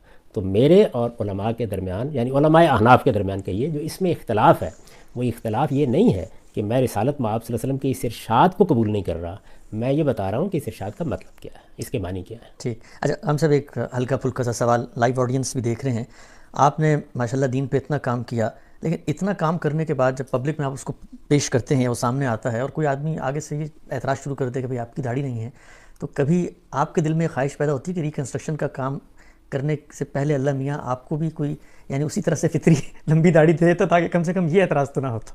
نہیں، میں تو یہ دیکھتا ہوں کہ اللہ تعالیٰ کی حکمتیں بہت ہوتی ہیں، وہ جو فیصلے بھی کرتا ہے وہ بالکل صحیح ہوتے ہیں، کیونکہ ہمارے ہاں صورتحال یہ ہے کہ لوگوں نے اس کو وہ اہمیت دے لی ہے، یعنی ایک تو دین بنانا ہے، نہیں یہ دین سے آگے جا چکی ہے۔ یہاں تو صورتحال یہ ہے کہ آپ نے امام مسجد کا انتخاب کرنا ہے، خدا کا پیغمبر یہ بتا رہا ہے کہ یہ دیکھیے کہ وہ قرآن کیسا پڑھتا ہے، یہ دیکھیے کہ وہ سنت کا کتنا بڑا عالم ہے، لیکن ہمارے ہاں یہی چیزیں جو دیکھی جاتی ہیں۔ تو مجھے چونکہ اس ریکنسٹرکشن کے کام کو کرنا تھا، تو اللہ تعالیٰ ہی نے معاونت فرمائی ہے کہ اس میں یہ چیز خود ہی غائب ہو گئی۔ اس میں بھی یہ خوبی ہے، جتنی ہے وہ میں نے رکھی ہوئی ہے، اور میں عرض کر دوں کہ وہ دین سمجھ کر نہیں، بلکہ رسالت مآب صلی اللہ علیہ وسلم کے ساتھ وہی مشابہت، وہی محبت، جس حد تک بھی ہم آپ کی پیروی کر سکتے ہیں۔ دیکھیے، لباس کے انداز بدل گئے اس وقت، اگر آپ دیکھیں تو علماء میں سے کوئی بھی وہ لباس نہیں پہنتا، خاص طور پر بر صغیر میں، جو رسول اللہ صلی اللہ علیہ وسلم پہنا کرتے تھے، اس لیے کہ وہ اب ممکن نہیں رہا پہننا، یعنی تبدیلی آ جاتی ہے۔ اسی طرح اور بہت سی چیزیں ہیں کہ جن کو اپنانا ممکن نہیں ہے۔ اب آپ گدھے پر سواری نہیں کرتے، اونٹ پر سواری نہیں کرتے، اب گاڑیوں میں آپ پھرتے ہیں، لیکن کچھ چیزیں ایسی ہیں کہ جو آپ محبت کی وجہ سے اپنائے رکھ سکتے ہیں، تو یہ بھی انہی میں سے ایک چیز ہے۔ لہٰذا اس کی نہ تحقیر کرنی چاہیے، نہ اس کے بارے میں کوئی استہزاء اور استخفاف کا طریقہ اختیار کرنا چاہیے۔ یہی سمجھنا چاہیے کہ اس کے فہم میں، جس طرح اور بہت سی روایتوں میں یہ ہوا ہے کہ بات سمجھنے میں غلطی ہو گئی، کیوں ہوتی ہے؟ اس کی وجہ یہ ہے کہ یہ روایتیں اس طرح منتشر جملوں کی شکل میں ہے۔ تو آپ دیکھیے، اگر میں قرآن مجید کے جملوں کو منتشر کر دوں تو اس سے بھی آپ غلط مطلب سمجھ لیں گے۔ اس میں یہ ضروری ہے کہ آپ پورے قرآن مجید کے نظم کو سامنے رکھ کر دیکھیں کہ یہ بات کہاں ٹھیک بیٹھ رہی ہے۔ تو میں یہ بتا رہا ہوں کہ یہ واجب ہے کہ آپ اپنی وضاقتہ کی اصلاح کریں، یہ واجب ہے، لیکن یہ حکم جو دیا گیا ہے وہ اصل میں آپ کی وضاقتہ کی اصلاح کے لیے دیا گیا، اور اس کی بنیاد قرآن میں موجود ہے کہ آپ کے باطن میں بھی تکبر نہیں ہونا چاہیے، آپ کے ظاہر میں بھی کوئی چیز متکبرانہ نہیں ہونی چاہیے۔ ٹھیک، ہم سب ارادہ تو یہ تھا کہ 23 اعتراض ہیں اور آج کے پروگرام کو لے لیں گے، لیکن 45 منٹ ہو گئے ہیں، پہلا ہی ابھی تک مکمل نہیں ہوا۔ آخری بات اس ضمن میں، مزید کوئی سوال لائیو آڈینس جو سن رہے ہیں ان کو بھی کوئی سوال پیدا ہو تو وہ اس میں نیچے کمنٹ باکس میں لکھ سکتے ہیں، انشاءاللہ اگلی نشست میں اس موضوع سے متعلق ہم پوچھ سکتے ہیں۔ آخری چیز وہ یہ بتائیے گا کہ ویسے آپ کو داڑھی کے بارے میں، یعنی داڑھی مردوں نے رکھی ہوئی ہو تو کیسی لگتی ہے؟ یعنی مردانہ وجاہت کے لحاظ سے آپ چاہتے ہیں کہ مطلب داڑھی رکھیں، مرد اچھے رکھتے ہیں؟ بہت اچھے لگتے ہیں، یعنی میں اگر مجھے ہوتی تو ضرور رکھتا، اس لیے کہ مجھے داڑھی بہت اچھی لگتی ہے، کوئی مجھے اس کے ساتھ ابا نہیں ہے۔ لیکن جب دین آپ سمجھائیں گے تو آپ بتائیں گے کہ دین کیا ہے، دین میں کسی چیز کی نوعیت اور اہمیت کیا ہے. اب یہ دیکھیے یہی بات سمجھانے کی ضرورت ہے کہ یوں نہیں ہوتا کہ دین میں چیزیں ایسے ہی داخل ہو جاتی ہیں ہاچ پاچ. اس کا ایک پورا نظم ہے جس کے ساتھ وہ چیزیں اس کے اندر آتی ہیں. تو میں نے اس نظم کو اپنی کتاب میزان میں متعین کر کے اس کی پوری تفصیل کی ہے اور یہ سمجھانے کی صحیح کی ہے دین کہاں سے پیدا ہوتا ہے, دین کا ہدف کیا ہے. آپ نے جو دین کا ہدف متعین کیا ہے وہ خود قرآن نے بیان کیا ہے نا, یعنی پیغمبر کا تعارف کراتے ہوئے یہ بیان کیا گیا کہ یہ پیغمبر کس لیے آئے ہیں. یہ اس لیے آئے ہیں کہ یتلو علیہم آیاتہ و یزکیہم, یہ تمہارا تزکیہ کرنے کے لیے آئے ہیں. تو یہ تزکیہ ہے جو مقصود ہے. تو آپ یہ دیکھیں کہ میں نے مونچھوں کو کم رکھنا ہے, اس کو ایک فطرت کے حکم اور ایک سنت کی حیثیت سے بیان کیا اپنی کتاب میں. کیوں؟ وجہ کیا ہے کہ یہ طہارت کے ساتھ متعلق ہوتا ہے, یعنی بدن کی طہارت کے ساتھ. آپ مونچھیں بڑی رکھیں گے تو متکبرانہ وضع پیدا ہوگی, یہ باطن ہے. اور ظاہر کیا ہے کہ اس کے نتیجے میں آپ جو کچھ کھائیں پئیں گے وہ بھی آلودہ ہوگا. تو دونوں چیزوں کو سامنے رکھ لیا, یعنی باطن کی طہارت, ظاہر کی طہارت, یہ بتایا گیا.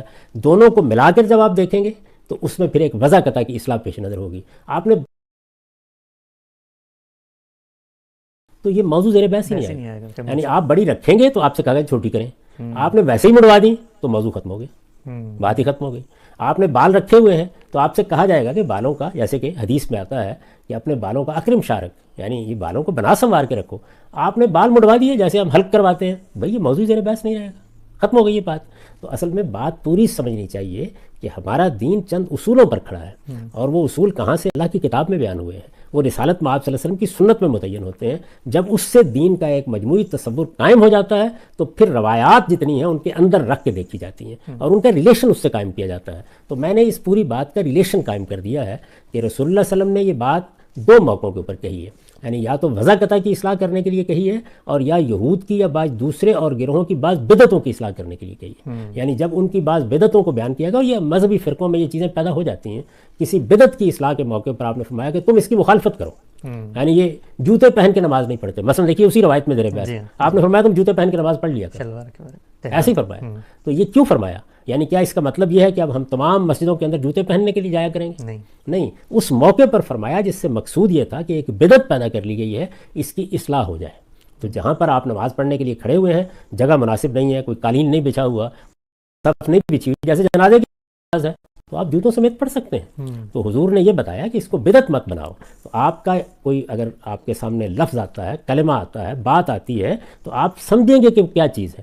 یہ سمجھنے کا عمل روایات کے معاملے میں بہت ضروری ہے. اس کی وجہ یہ ہے کہ یہاں حضور بات نہیں بیان فرما رہے, لوگ آپ سے بات سن کر بات کو بیان کر رہے ہیں, اور بعض اوقات بات کچھ سے کچھ ہو جاتی ہے. آپ جانتے ہیں کہ حضرت عمر جیسی شخصیت پر سیدہ عائشہ نے تبصرہ کیا جب انہوں نے یہ بیان کیا میت کو عذاب ہوتا ہے, تو انہوں نے کہا کہ عمر جھوٹ نہیں بولتے, لیکن بعض اوقات سننے میں غلطی لگ جاتی ہے. تو جس طرح بات کو سننے میں غلطی لگتی ہے, اسی طرح بات کو سمجھنے میں بھی غلطی لگ جاتی ہے. یہ سمجھنے میں غلطی لگی ہے جس کی میں نے اصلاح کرنے کی کوشش کی ہے. ایک آدمی پلٹ کے یہ کہہ سکتا ہے کہ نہیں ہم اسی بات پر مطمئن ہیں, تو میں نے اس کے خلاف کوئی تحریک نہیں چلائی. یعنی بسم اللہ, آپ جس بات پہ مطمئن ہیں اس پہ عمل کریں. ہم سب اپنے اطمینانی کے لحاظ سے اللہ کے سامنے جواب دیں. اگر میرا ایک چیز پر اطمینان ہے تو میں اس کی پیروی کروں گا اور آپ کے سامنے دلائل کے ساتھ بیان کر دوں گا. آپ کا ایک دوسری بات پر اطمینان ہے تو میرا کوئی حق نہیں کہ میں اس کو ہدف تنقید بناؤں. مجھے کوئی حق حاصل نہیں کہ میں اس کو استہزاء یا استخفاف کا نشانہ بناؤں. وہ آپ کا فہم ہے, آپ کو اپنے ہی فہم پر عمل کرنا چاہیے, آپ اسی کے لیے جواب دیں ہیں. میں تو اللہ سے دعا کرتا ہوں کہ کاش ہمارے اندر یہ حوصلہ پیدا ہو جائے کہ ہم اہل علم کی باتوں کو اس جذبے سے سنیں, جو کچھ ہم پہلے جانتے ہیں اس پر نظر ثانی کے لیے تیار رہیں. اگر کسی بات سے ہمیں اتفاق ہو تو شائستہ طریقے سے اس پر اپنی بات کہہ دیں. اختلاف ہے تو اختلاف کو بھی مہذب طریقے سے بیان کر دیں, اور اس کے بعد جس چیز پہ ہمارا اطمینان ہے اس پر ہم عمل کریں. تو یہ رویہ اگر ہم اختیار کر لیں تو یہ فرقہ بندیاں, یہ نفرت کی چیزیں, یہ ایک دوسرے سے بغض, یہ جس طرح کی فضا ہمارے ہاں پیدا ہو جاتی ہے کہ دین کے اندر لانے کی بجائے ہم دین کی خدمت کرنے والوں کو بھی دین سے نکالنا شروع کر دیتے ہیں, تو اس کی اصلاح ہوگی. تو اس میں اصل میں سبق کیا ہے ہمارے لیے کہ ہم دین کے معاملے میں اپنے رویوں پر نظر ثانی کریں. ایک شخص دین کے کسی حکم کو سمجھنے میں آپ سے اختلاف کر رہا ہے تو آپ دلیل سے اس کی غلطی ضرور واضح کریں, لیکن اس کو استہزاء اور استخفاف کا موضوع نہ بنائیں. اچھا ہم سب آپ کی اس پورے بیان سے مثلا اگر کوئی ایک سنجیدہ طالب علم ہے تو وہ یہ نتیجہ تو نکالے گا کہ آپ کے فہم میں اور امت کے علماء کے فہم میں اس روایت کو سمجھنے میں اختلاف ہے. لیکن یہ کہنا تو مطلب میں دیانتداری سے عرض کر رہا ہوں, اور میں خود ایک زمانے تک چونکہ اس پورے سفر میں رہا, یہ کہنا تو بہت ہی مشکل اور کٹھن کام ہے کہ کوئی یہ کہے کہ آپ اس روایت کو نہیں مانتے, یا آپ نے اس کو نظر انداز کر دیا, یا آپ نے اٹھا کے پھینک دیا, یا آپ کے نزدیک اس کی اہمیت نہیں ہے. یہ ساری باتیں جو آپ نے بھی بیان کی, ظاہری بات ہے آپ نے لکھی بھی ہیں کتابوں میں, کیا وجہ ہے؟ وجہ سمجھائیں کہ، اور آپ نے 20 جگہ پہ یہ باتیں بیان بھی کی، یہاں ذرا زیادہ تفصیل سے ہو گئیں، اس کو سننے کے بعد کوئی یہ کیسے کہہ سکتا ہے کہ مثلا آپ رسول اللہ صلی اللہ علیہ وسلم کی اس حدیث کو نہیں مانتے؟ یہ میں کیا کہہ سکتا ہوں، یہ جب بھی کوئی لوگ مجھے یہ بات کرتے ہیں تو مجھے بڑی حیرانی ہو جاتی ہے کہ ایک شخص جو اپنی ساری زندگی میں ایک ایک روایت کو برسوں سمجھنے میں وقت صرف کرتا ہے، آج بھی میں اپنا آخری کام جو کر رہا ہوں وہ حدیث کے پروجیکٹ پر کر رہا ہوں، یعنی یہ کچھ روایات کا ذخیرہ ہے جس کا جائزہ لیا جا رہا ہے، جس کو ایک مرتبہ پھر ترتیب دینے کی صحیح کی جا رہی ہے۔ یہ کیوں کیا جا رہا ہے؟ اگر ان کی کوئی اہمیت نہیں ہے، میرے پیغمبر کی باتیں ہیں، اس جلیل القدر ہستی کی باتیں ہیں جو لوگوں نے بیان کر دی ہیں، وہ نہ بیان کرتے تو کوئی مسئلہ نہیں تھا، لیکن کر دی ہیں، بیان کر دی ہیں، تو آپ کی نسبت میرے نزدیک اتنی اہمیت کی حامل ہے کہ ان میں سے ایک ایک کو سمجھنا، ان کی تحقیق کرنا، ان کے بارے میں یہ جاننا کہ ان کا محل کیا ہے، مقام کیا ہے، مدعا کیا ہے، اس کو میں نے اپنی زندگی کا مقصد بنا رکھا ہوا ہے۔ تو اس وجہ سے میں تو اس کا تصور بھی نہیں کر سکتا، جب میں کسی چیز کو قبول کرنے سے انکار کروں گا تو یہ بتاؤں گا کہ اس کے دلائل کیا ہیں اور اس کی بنیاد کیا ہے، اور اس معاملے میں تمام محقق علماء یہی طریقہ اختیار کرتے ہیں۔ یعنی یہ روایات جن کو آپ حدیث کہتے ہیں، جن کو اخبار احاد کہا جاتا ہے علمی اصطلاح میں، یہ لوگوں نے بیان کی ہیں، اس وجہ سے پہلے دن سے یہ تحقیق کا موضوع ہے۔ یوں نہیں ہے کہ کوئی آدمی بیان کر دے تو ہم کہیں گے کہ یہ تو اللہ کے پیغمبر نے فرمایا ہے۔ اللہ کے پیغمبر کا فرمان لوگ بیان کر رہے ہیں، میرے سامنے نہیں ہے وہ، ہمارے سامنے نہیں ہے۔ جی سامنے جو چیز حضور دے کر گئے ہیں، جو پوری قطعیت سے منتقل ہوئی ہے، جس کی نسبت آپ کی طرف متحقق ہے، وہ قرآن اور سنت ہے، جو مسلمانوں کے اجماع اور تواتر سے منتقل ہو گیا ہے، وہ زیر بحث ہی نہیں ہے، لیکن فہم وہاں بھی زیر بحث ہوگا۔ یعنی آپ کسی سنت کو سمجھ رہے ہیں، آپ قرآن کی کسی آیت کو سمجھ رہے ہیں، تو ہو سکتا ہے کہ آپ سے غلطی ہو گئی یا مجھ سے غلطی ہو گئی ہو، تو ہمیں اصل میں علمی طریقہ اختیار کرنا چاہیے چیزوں کو سمجھنے کا۔ رہی یہ بات کہ جی بہت سے دوسرے لوگوں نے یہ بات نہیں سمجھی ہے، تو میرے نزدیک میں یہ پوچھوں گا کہ میں ایک مسیحی یا ایک یہودی کے پاس جاتا ہوں، میں اس کو جا کر دین بتانے کی کوشش کرتا ہوں، اور میں اسے کہتا ہوں کہ میرے پاس اللہ کی کتاب ہے، اور اللہ کی اس کتاب میں یہ بتایا گیا ہے کہ یہ تثلیث کا عقیدہ ٹھیک نہیں۔ مجھے یہ بتائیے کہ اگر وہ جواب میں مجھے یہ کہتا ہے کہ ہمارے تو سب علماء یہی کہتے ہیں، ہمارا تو پاپائیت کا پورا ادارہ اسی کو بیان کر رہا ہے، ہم تو سینٹ پال کے زمانے سے لے کر کسی اور چیز سے واقف ہی نہیں، تو کیا یہ ہمارے سب کے سب سینٹ اور بڑے بڑے علماء اور بڑے بڑے متکلمین، یہ سینٹ اگسٹائن اور سینٹ اکنیما، یہ سارے کے سارے احمق ہو گئے تھے؟ تو آپ کیا کہیں گے اس کے جواب میں؟ بات یہ ہے کہ یہ بسا اوقات ہوتا ہے کہ ایک چیز سمجھ لی گئی، اس کے بعد لوگ پے در پے اس کو اس زاویے سے دیکھتے چلے جاتے ہیں، کوئی شخص آ کے اس کو چیلنج کر دیتا ہے۔ تو ہمارے ہاں علمی فضا بننی چاہیے کہ آپ کسی چیز کا جائزہ لیں اور شائستگی سے کہہ دیں گے جی دلیل کمزور ہے، ہم اس کو قبول نہیں کرتے، لیکن کسی چیز کو پروپیگنڈے کا موضوع بنانا یہ در حقیقت علم کا، تحقیق کا دروازہ بند کر دیتا ہے۔ اور مجھ سے اگر آپ پوچھیں کہ یہ مسلمان اس زوال کو کیوں پہنچے، تو میں یہ کہوں گا کہ نہ دین میں تحقیق کے لیے تیار ہوئے، نہ دنیا کے امور میں تحقیق کے لیے تیار ہوئے۔ آپ جب تحقیق کا دروازہ بند کر دیں گے تو پھر صرف یہی نہیں ہے کہ آپ کو قرآن مجید کے مدعا کے لیے میرے جیسے کسی شخص کا انتظار کرنا پڑے گا جو سب کی گالیاں کھا کر وہ بات کہے جو اس کے نزدیک ٹھیک ہے، اور اسی طریقے سے اگر کرونا آئے گا تو اس کے لیے بھی مغرب کے لیبارٹریوں کی طرف توجہ کرنی پڑے گی کہ وہ اس کی ویکسین بنا دیں۔ تو اپنے ہاں تحقیق اگر آپ نہیں کریں گے تو اسی انجام کو پہنچیں گے۔ اچھا ہم صاحب، اس میں یہ ہے کہ جو سوالات آئے ہیں میں نے اس کو جب غور سے دیکھا تو 3 حصوں میں نے اس کو بانٹا ہے، جو آپ کی اپروچ سے متعلق کچھ لوگوں کی تنقید ہے۔ پہلی جو قرآن مجید کی چند آیات ہیں، دوسری رسول اللہ صلی اللہ علیہ وسلم کی احادیث، اور تیسرے پھر لوگوں کے کچھ تاثرات ہیں، وہ تاریخی روایت سے بھی پیدا ہوئے، ہماری تہذیبی روایت سے بھی پیدا ہوئے۔ تو پہلا اعتراض داڑھی کے حوالے سے یہ کیا گیا کہ قرآن مجید کی سورہ روم کی آیت نمبر 30 میں بہت وضاحت سے اللہ میاں نے بتایا ہے کہ اس نے ایک فطرت پہ آپ کو پیدا کیا ہے، اس فطرت پہ ہمیں رہنا ہے اور اس فطرت کو تبدیل نہیں کرنا۔ انسان کی داڑھی نکلتی ہے، یہ ایک فطری امر ہے، تو داڑھی منڈوانا در حقیقت اس آیت کی خلاف ورزی ہے۔ کیسے دیکھتے ہیں اس کو؟ میں اس سے پہلے یہ عرض کر دوں کہ یہ سوال بہت اچھا سوال ہے، کیونکہ اس میں مجھے یہ موقع ملے گا کہ میں آپ کو یہ بتا سکوں کہ میرے سامنے جب کوئی مسئلہ تحقیق کے لیے آتا ہے تو میں کس طرح سے اس کو اپروچ کرتا ہوں۔ اس میں 2 رائے نہیں ہو سکتی کہ ہمارے پاس اللہ کی کتاب قرآن مجید موجود ہے، قرآن مجید ہی کو سب سے پہلے دین سے متعلق کوئی مسئلہ ہو تو دیکھنا چاہیے۔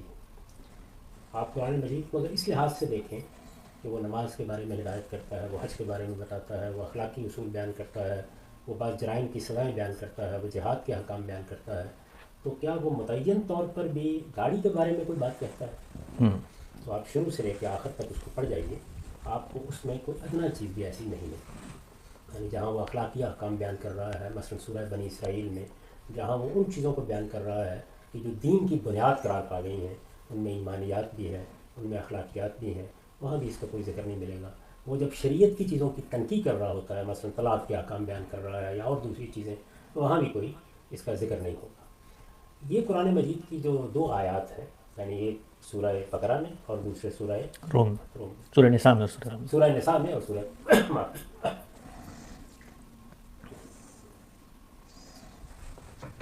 ان دونوں آیات میں بہت بڑی حقیقت بیان کی گئی ہے۔ یہ جس پہلو سے لوگوں نے اس کو دیکھ لیا ہے، آپ ذرا غور کیجئے ان کے سیاق و سباق کو سامنے رکھ کے۔ زیر بحث مسئلہ یہ ہے کہ اس دنیا میں اللہ تعالیٰ نے جو اپنا دین دیا ہے، یہ پورا دین جس کو ہم نبیوں کا دین کہتے ہیں، اس کی بنیاد کس چیز پر ہے؟ اللہ تعالیٰ یہ بتاتے ہیں کہ اس کی بنیاد انسان کی فطرت پر ہے۔ یعنی ایسا نہیں ہے کہ ہم نے اوپر سے کوئی چیز اس کے اوپر لاد دی ہے۔ اللہ تعالیٰ نے انسان کی جو فطرت بنائی ہے وہ اسی دین کا تقاضا کرتی ہے۔ اس کو فطرت کو آپ فطرت کے لفظ سے بھی تعبیر کرتے ہیں عربی زبان میں، اور خلق کے لفظ سے بھی تبدیل کرتے ہیں۔ اللہ تعالیٰ یہ کہتے ہیں کہ تمہیں یہ دیکھنا چاہیے کہ تمہاری فطرت خدا نے کیا بنائی ہے۔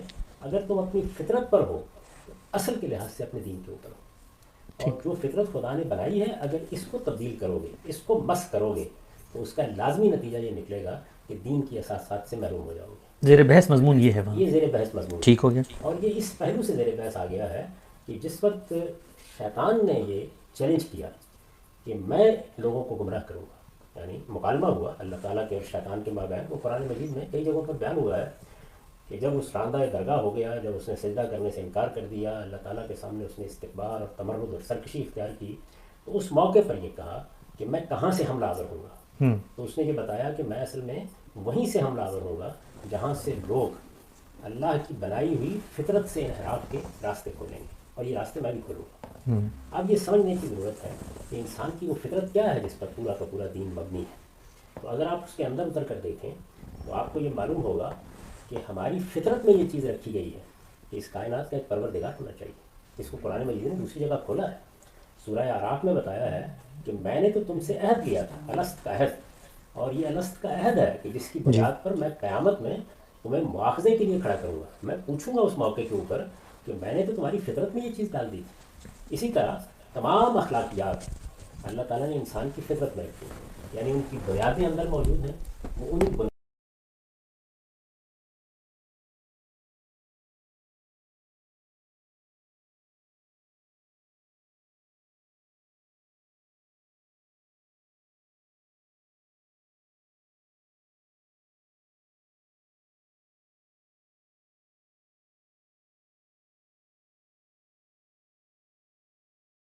وجور ہے اور کیا چیز تقویٰ ہے، کیا چیز صحیح راستے پر رکھتی ہے انسان کو اخلاقی اعتبار سے، اور کیا چیز انحراف قرار پا جاتی ہے۔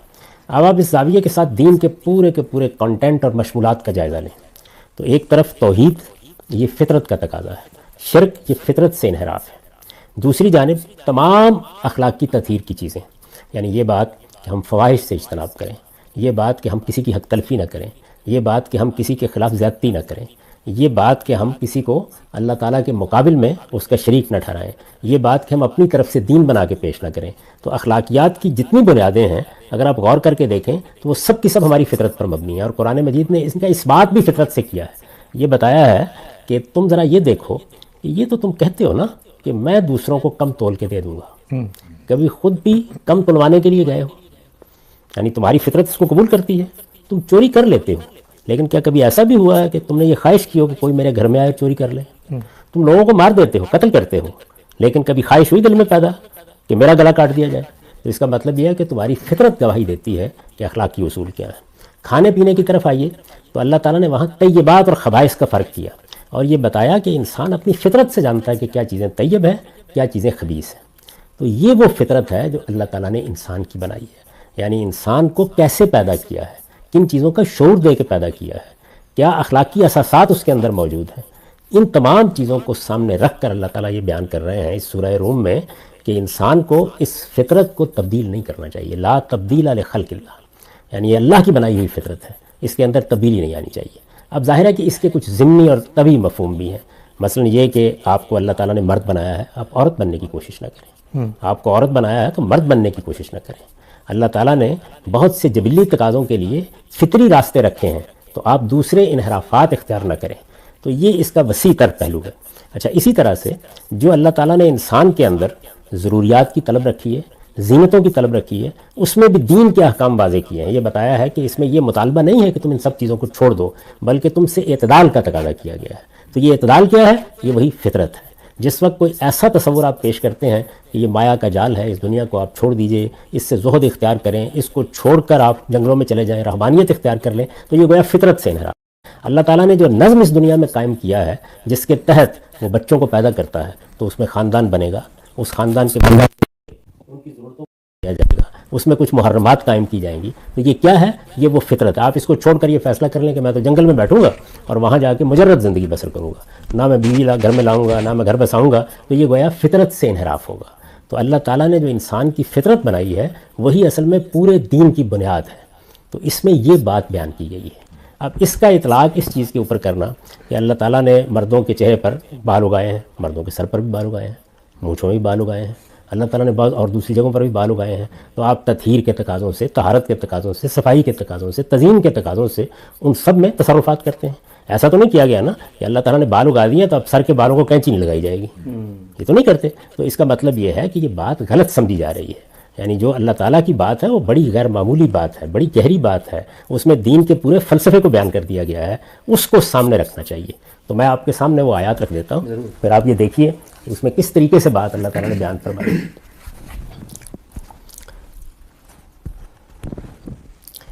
یہ سورہ روم ہے اور اسی میں زیادہ تفصیل سے یہ بات بیان ہوئی ہے۔ دیکھیے فرمایا فَأَقِمْ وَجْهَكَ لِلدِّينِ حَنِيفًا فِطْرَةَ اللَّهِ الَّتِي فَطَرَ النَّاسَ عَلَيْهَا لَا تَبْدِيلَ لِخَلْقِ اللَّهِ ذَلِكَ الدِّينُ الْقَيِّمُ وَلَكِنَّ أَكْثَرَ النَّاسِ لَا يَعْلَمُونَ۔ یعنی پیچھے کچھ حقائق واضح کیے ہیں، اس سے پیچھے جو سیاق ہے اس میں یہ بتایا ہے کہ شرک کتنی بڑی غلاظت ہے، توحید کی دعوت دی ہے۔ یہ سارے حقائق جب واضح ہو گئے تو فرمایا سو ایک خدا کے ہو کر رہو، فَأَقِمْ وَجْهَكَ لِلدِّينِ حَنِيفًا، سو ایک خدا کے ہو کر رہو، تم اپنے باپ ابراہیم کی طرح اب اپنا رخ اس کے دین کی طرف کیے رہو، تم اللہ کی بنائی ہوئی فطرت کی پیروی کرو اے پیغمبر، جس پر اس نے لوگوں کو پیدا کیا ہے۔ اللہ کی بنائی ہوئی اس فطرت میں کوئی تبدیلی نہیں ہو سکتی۔ ٹھیک، یعنی یہ بات ہی دوسری زیر ہے، یہ بالکل دوسری بات ہے جو زیر بحث ہے، یعنی اس میں در حقیقت پورے کے پورے دین کی دعوت دی گئی ہے کہ یہ دین کہیں باہر سے آئی ہوئی چیز نہیں ہے، یہ تم پر کوئی چیز ٹھونسی نہیں جا رہی، یہ تمہاری فطرت کے تقاضے ہیں جن کو شریعت کی صورت دے دی گئی۔ یعنی اس میں اگر ایمانیات ہیں تو فطرت کے اندر ان کی بنیادیں ہیں، اس میں اگر اخلاقی اصول بتائے گئے ہیں تو وہ تمہاری فطرت میں الہام کی ہوئی چیزیں ہیں جن کو نمایاں کیا جا رہا ہے۔ اس میں اگر شریعت کے احکام دیے جا رہے ہیں تو وہی تمہاری فطرت ہے کہ جس کے تقاضوں کو انضباط میں لا کر ایک قانون کی صورت دی جا رہی ہے۔ تو پورے دین کے بارے میں یہ بتایا ہے کہ یہ ایک خدا کا ہو کر رہنا یہ ابراہیم کا طریقہ تھا، تمہیں اپنے دین میں اس ابراہیم کے طریقے کو اختیار کرنا، اپنا رخ اس کے دین کی طرف کیے رہو۔ اور یہ کیا چیز ہے؟ فطرت اللہ التی فطر الناس علیہا، اللہ تعالیٰ نے اس فطرت کے اوپر لوگوں کو پیدا کیا ہے، اس میں کوئی تبدیلی نہیں ہونی چاہیے۔ تو اگر آپ غور کر کے دیکھیں تو یہ اتنی بڑی بات ہے جس کو یہاں بیان کیا گیا ہے۔ میں یہ عرض کر دیتا ہوں کہ میری یہ تفسیر ہے، اس میں نے ترجمہ بھی آپ کو سنا دیا، اس کے اوپر جو نوٹ لکھا ہے میں نے وہ یہ ہے، مطلب یہ ہے کہ یہ دین کوئی خارج کی چیز نہیں ہے جو اوپر سے تم پر لادی جا رہی ہے، یہ عین تمہاری فطرت کا ظہور ہے۔ اس سے اختلاف کرو گے تو گویا اپنے ساتھ اختلاف کرو گے، یعنی جب انسان اس دین کو اختیار نہیں کرتا تو وہ مجھ سے، آپ سے، پیغمبروں سے اختلاف نہیں کر رہا ہوتا، اپنے آپ سے اختلاف کر رہا ہوتا ہے۔